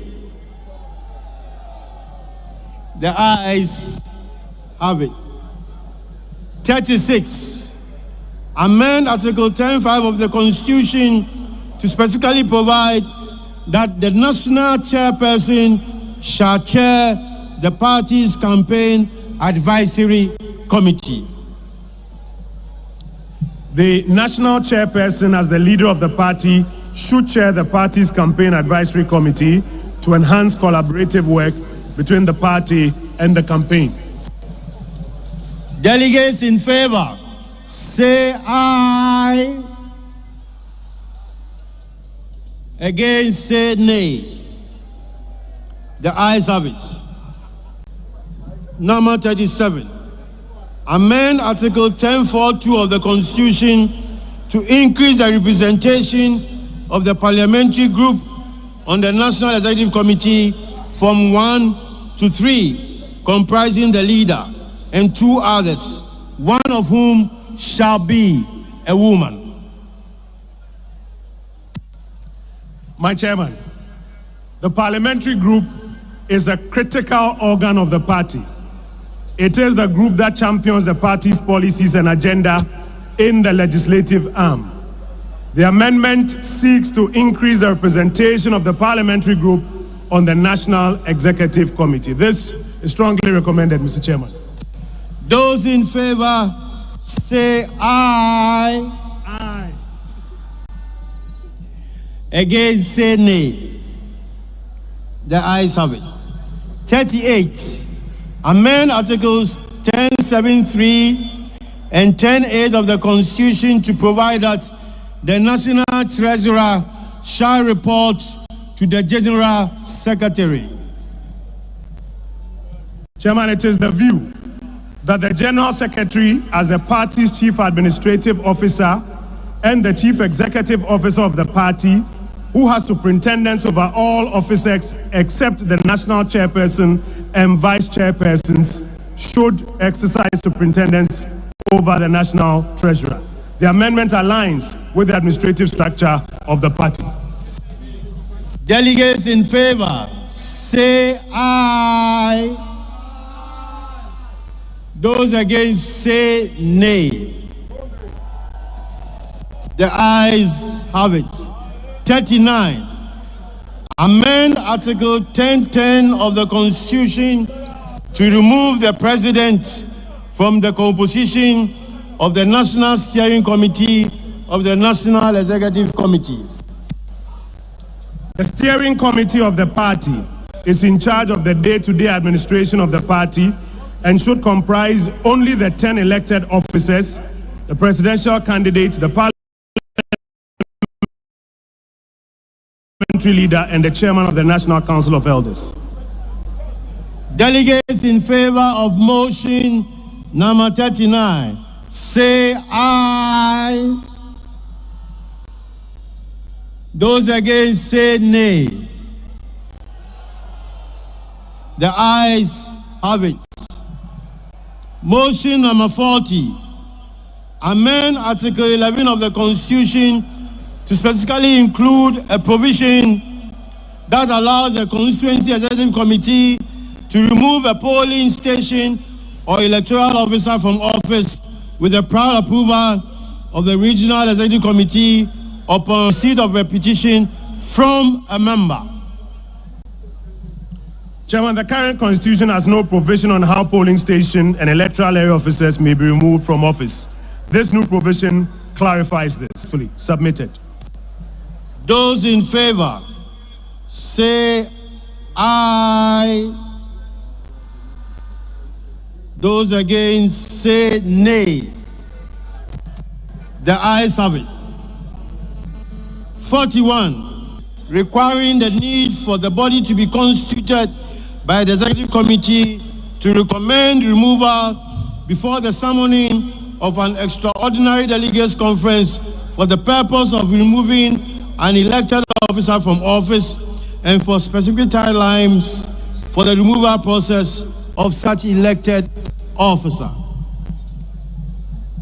Chairman, convening of an extraordinary delegates conference without recommendation from the body constituted by the Executive Committee. The ayes have it. 42, amend Article 11.7 of the Constitution to explicitly provide guidelines and those in favor say aye. Those against say nay. The ayes have it. 43, that's a new provision. Amend the Constitution by inserting a new provision to provide that national officers, ministers, deputy ministers, CEOs, and other government appointees who file to contest to become a parliamentary candidate of the party in a constituency with a sitting member of parliament shall resign their positions at least 12 calendar months to the national general elections. Chairman, this is to ensure fair competition and a level playing field to all prospective aspirants for the position of parliamentary candidate. Recommended. Those in favor say aye. Those against say nay. The ayes have it. 44 is a new provision. Amend Articles 12 and 13 of the Constitution and insert a new provision to grant voting rights to former members of Parliament, former parliamentary candidates, former metropolitan, municipal and district chief executives, former ministers, former deputy ministers who are card-bearing members of the party at the parliamentary and presidential primaries. The amendment seeks to expand the Electoral College for the presidential primaries to promote inclusivity and broader participation and is in line with the proposed limited expansion. Delegates in favor say aye. Those against say nay. The ayes have it. 45 is a new provision. Amend Articles 12 and 13 of the Constitution and insert a new provision to grant voting rights to former constituency executives and former regional executives at the parliamentary and presidential primaries. The amendment seeks to expand the Electoral College for the presidential primaries to promote inclusivity and broader participation and is in line with the proposed limited expansion. Those in favor say aye. Those against say nay. The ayes have it. 46. Amend Article 13(1)(6) of the Constitution to provide that national officers, ministers, deputy ministers, CEOs, and other government appointees who file to become the presidential candidate of the party shall resign their positions at least 24 months to the national general elections. This amendment, Chairman, is to ensure fair competition and a level playing field to all prospective aspirants for the flag bearership slot. Delegates in favor say aye. Those against say nay. The ayes have it. 47. Amend Article 1319 of the Constitution to completely abolish and do away with the special electoral college and super delegates system. Chairman, the special electoral college system, which was introduced in the 2009 constitutional amendment to shortlist aspiring presidential candidates, is believed to have outlived its usefulness. This is recommended, Chairman. Those in favor say aye. Those against say nay. The ayes have it. 48. Amend Article 13(4) of the Constitution to provide for the election of a presidential candidate when the party is in government to a date not later than 18 months instead of 11 months before the national general elections. Chairman, this amendment, if approved, will give the party's presidential candidate an extra 7 months to campaign before the general elections. Submitted. Delegates in favor say aye. Those against say nay. The ayes have it. 49. Amend Article 1311 to grant voting rights to 5 members of the Constituency Council of Elders and 10 members of the Regional Council of Elders at the presidential primaries.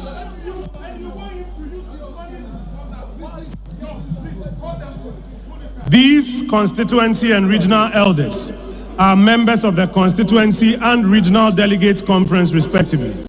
Polling station and electoral area executives who form part of the delegates to the constituency conference have been given voting rights at the presidential primaries.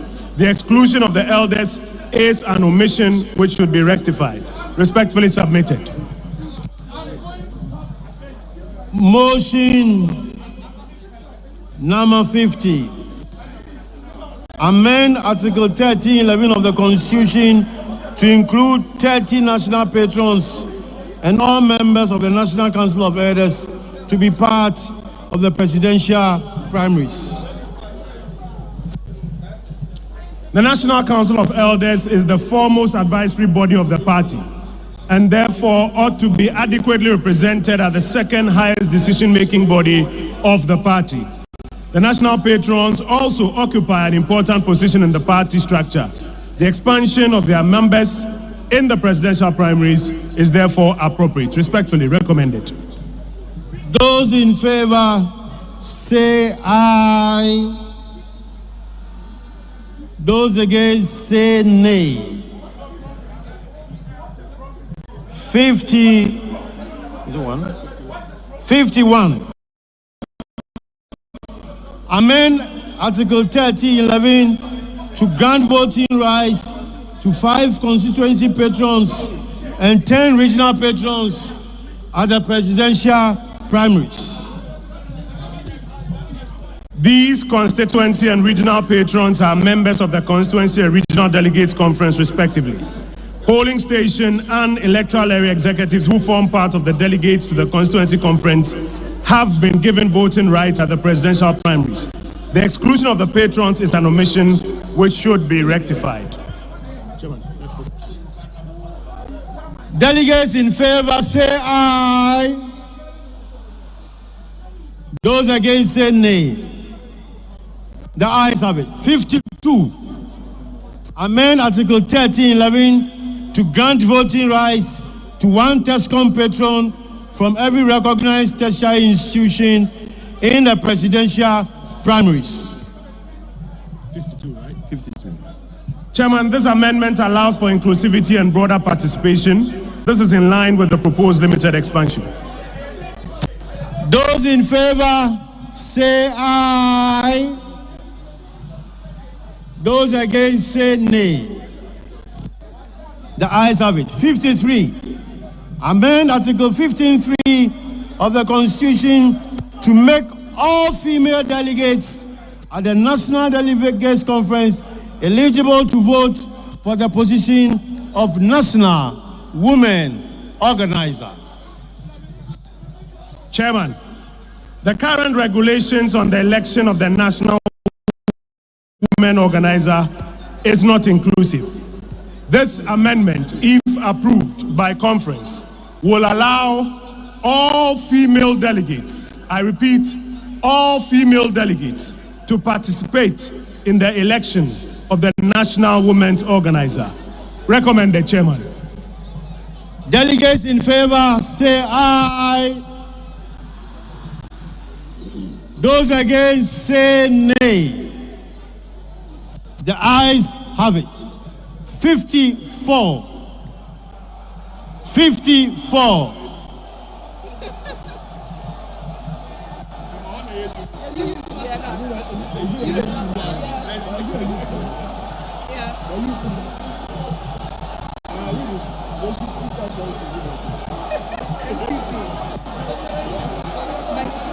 Delegates, delegates, delegates.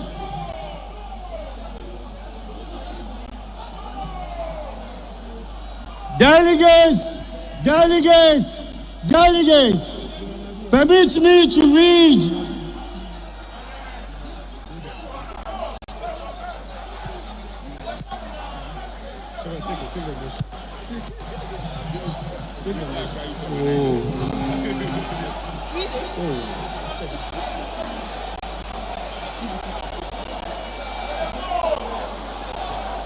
hello. Muma Kromiyadin. Kromiyadin. 54. Amend Article 15.4 of the Constitution by defining youth in the Constitution to refer to a member of the party who is not above the age of 35 years.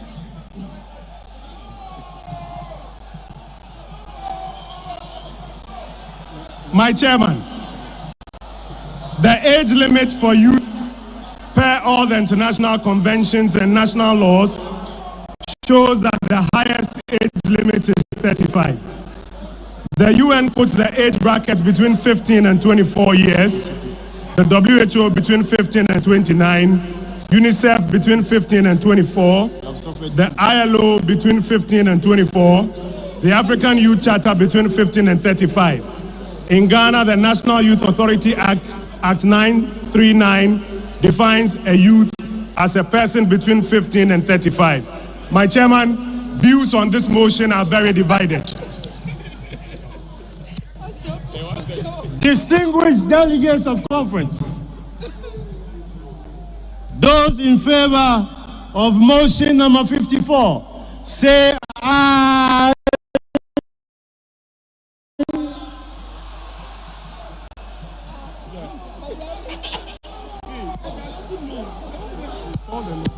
Those against, say no.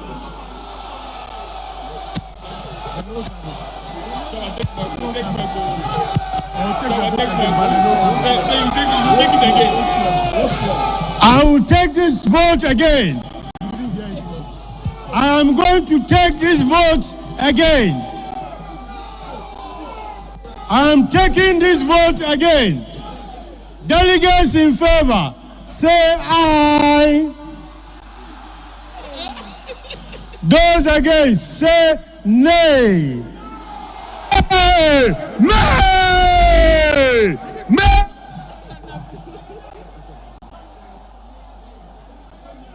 Conference, the nays have it.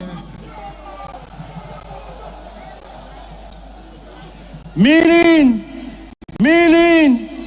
we revert to the status quo, which puts the burden age of youth at not above the age of 40 years. 55.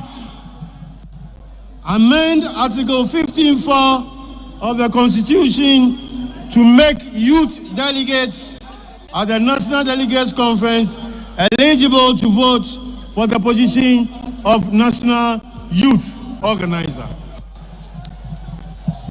Chairman, the current regulations of the election of the National Youth Organizer is not inclusive. This amendment allows all youth delegates, I repeat, all youth delegates, to participate in the election of the National Youth Organizer. Submitted, Chairman. Those in favor say aye. Those against say nay. Well, the ayes once again have it. Certainly, this is the last motion.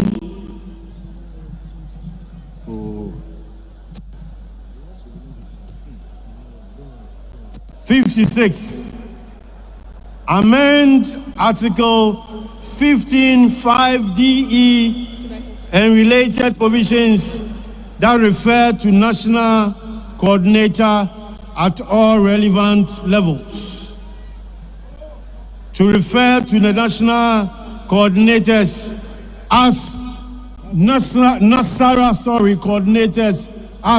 Nasara organizers. Chairman, by the nature of their functions, Nasara coordinators should be referred to as Nasara organizers, just as is done with women and youth organizers. Presiding Conference Chairman, General Secretary of this great party, before I draw down the curtain on this National Annual Delegates Conference, I'll read. We didn't vote on this one. Sorry. Those in favor of motion number 56, say aye. Those against say nay. The ayes have it.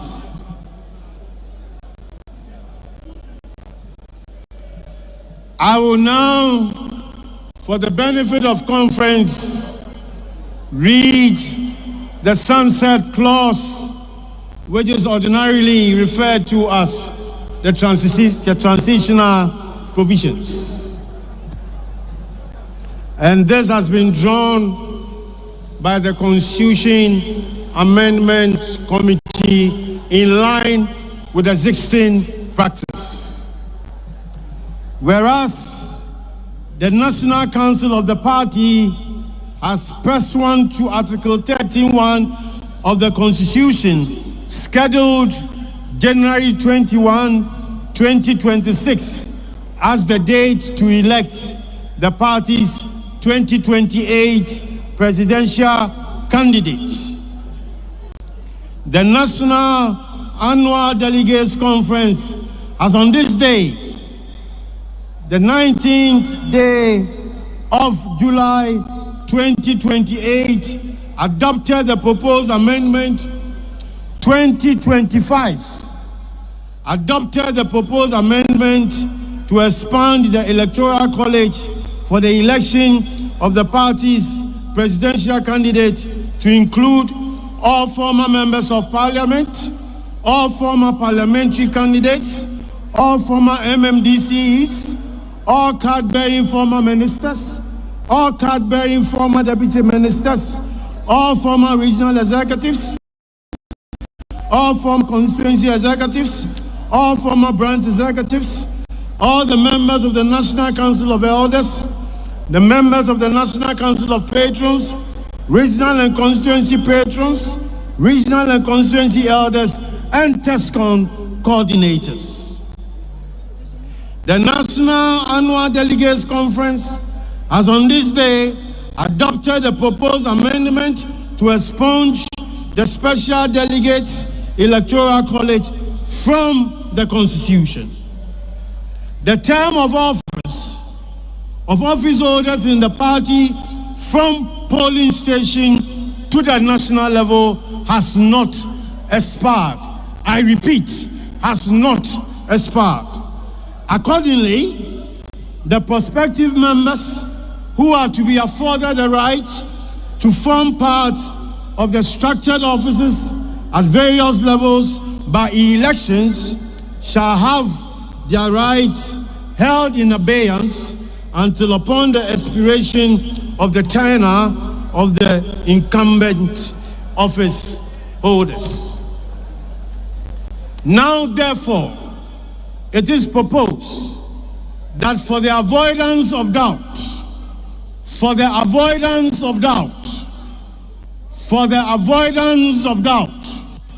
the effective dates for the new amendments relating to the additions to the polling station executives, electoral area executive committee, constituency executive committee, regional executive committee, and executive committee shall be after the January 31, 2026 presidential primaries.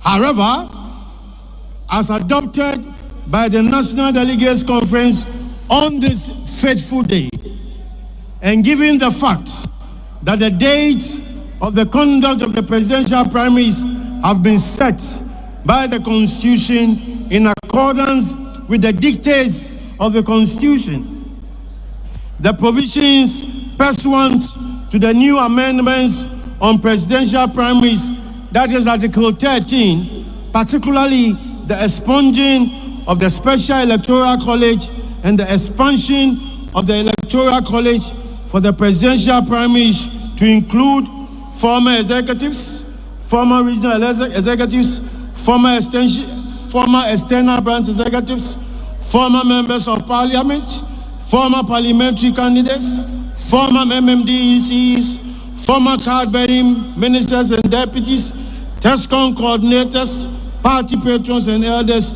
shall take effect immediately.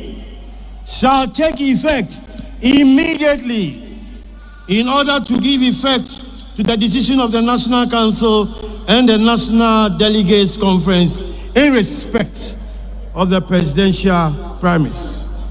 This motion, which only seeks to bring clarity on the effect of the adoption of these amendments by conference on this day, is hereby moved for the consideration of conference.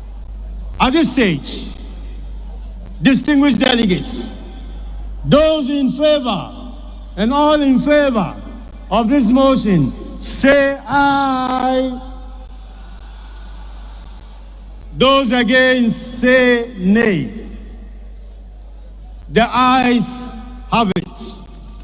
It is my desirable pleasure at this stage to say to conference that our duties as the Constitution Amendment Committee in respect of today's conference has come to a close. Nonetheless, it is instructive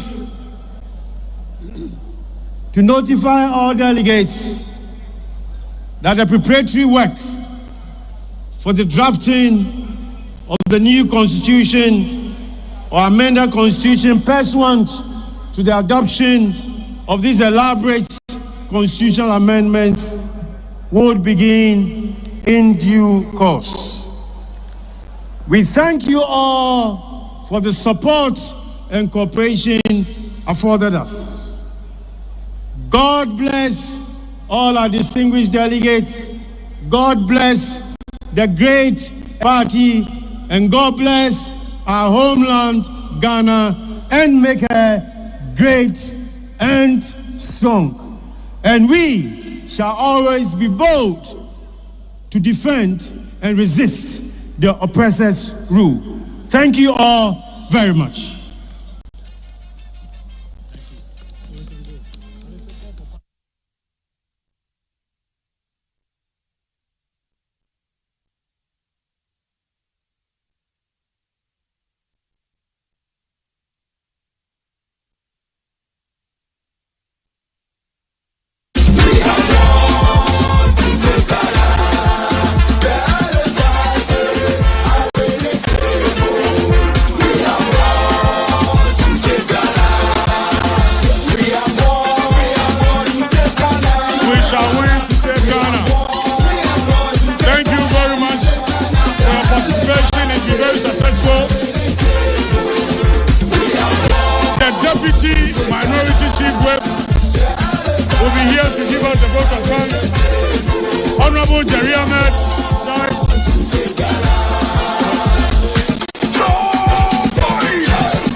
Then our third national vice chairman will give us the Muslim closing prayer.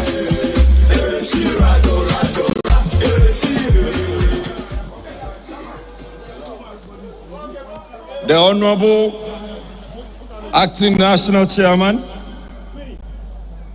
distinguished representatives of the former presidents, the former vice president, national executive members, national council members, my respected minority leader, honorable members of parliament, the Constitution Amendment Committee, the Planning Committee, our hard-working delegates, invited guests, ladies and gentlemen. It is a distinct honor and a privilege to offer the vote of thanks at this landmark gathering of our great party, the New Patriotic Party. On behalf of the organizing team and the entire party leadership, I wish to express our deepest gratitude to all of you for your presence, commitment, and continued dedication to the ideals and progress of the NPP. Let me begin by sincerely thanking the representatives of our former presidents, His Excellency Nana Addo Dankwa Akufo-Addo, His Excellency John Agyekum Kufuor, for conveying their messages and solidarity with this conference. Their legacy continues to shape our vision, and we remain grateful for their enduring service to party and country. To our hard-working national executives, we commend your leadership and tireless efforts in steering the affairs of the party with vision and unity. A special appreciation goes to Greater Accra Regional Chairman, Chairman Divine Otu Agohum. We thank you very much for the warm welcome and the excellent coordination of this conference. Permit me to also extend a special commendation to the Constitution Amendment Committee and the National Planning Committee for their exemplary dedication and impactful work. Your contributions have been very good, and we are extremely grateful. We are also thankful to our invited guests, fraternal parties, and all stakeholders whose presence has added great value to this conference. To our gallant members of parliament, regional and constituency executives, polling station executives, TESCON, and the Youth and Women's Wing, your energy, loyalty, and commitment are the heartbeat of our party. Thank you for your service. Let me also acknowledge the protocol, security, media, health, and logistical teams who have worked diligently behind the scenes to make this event seamless and successful. As we live here, may we be reminded that the strength of our party lies in our unity, our resolve, and our shared purpose to build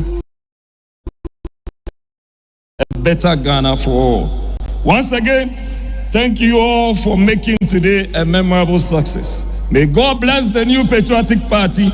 May God bless our great nation, Ghana. Thank you all, and have a safe journey back home. Thank you.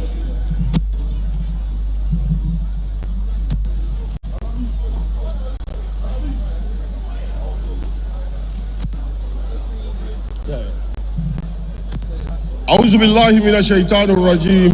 Bismillahir rahmanir rahim. Your Excellency, the former Vice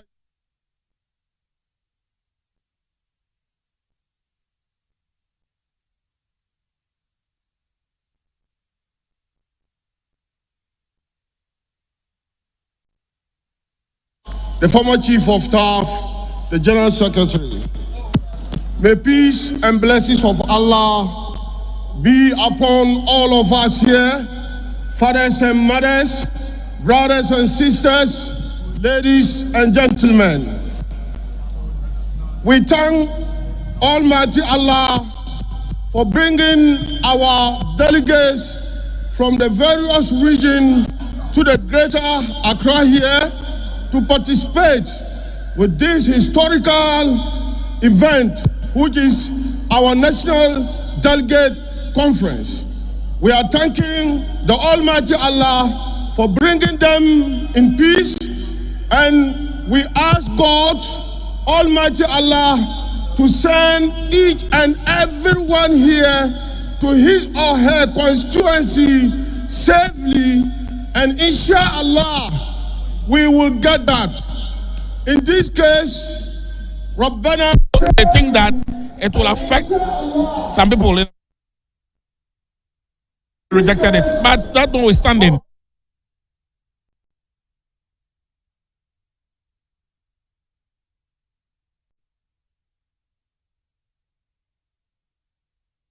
bring in your brother quickly. Yes, sir. Of Koforodua. And what has been your observation also so far? Well, I think that if you look at the enthusiasm of the people, it tells you how organized this party is. And I think this is good for the country called Ghana. I am so proud to be a member of this great party and also as a Ghanaian. And I think that today will go down in history as a body or a party that has come for the entire country to decide on very pertinent issues. And clearly, it shows that we are ready for Power 2028. Honorable Befi, so in an instance where a motion was rejected, is there a way it can be reintroduced for another round of voting? But for now, I think, you see, we brought motions. We didn't expect to get all of them through. What is important is that about 99% or 98% has been accepted, which is good. Out of 56. So 98 or 99%, which is good. I mean, so for us as a party, we are proud of ourselves, we are proud of our people, and we are proud of our tradition. That's about, I see, the NDC, this morning I was on radio with one MP, and they were professing doom for us. They were expecting us to create problems, and it didn't happen. God has won the battle for us. NPP is going into the 2028 election with oneness, with unity, to prosecute a campaign that has not happened in this country before and to win the 2028 elections. After January 31st, when the flag bearer will be chosen, you will see that there will be total peace in our party.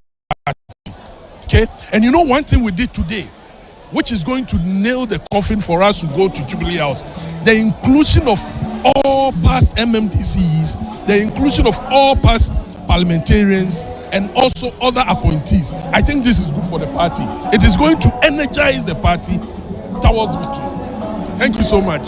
Thank you so much. Thank you. My name is Honorable Ike Apao-Jesse, Mayor Koforodua. Thank you, Honorable. We are so grateful. And so this is how we wrap up on our live.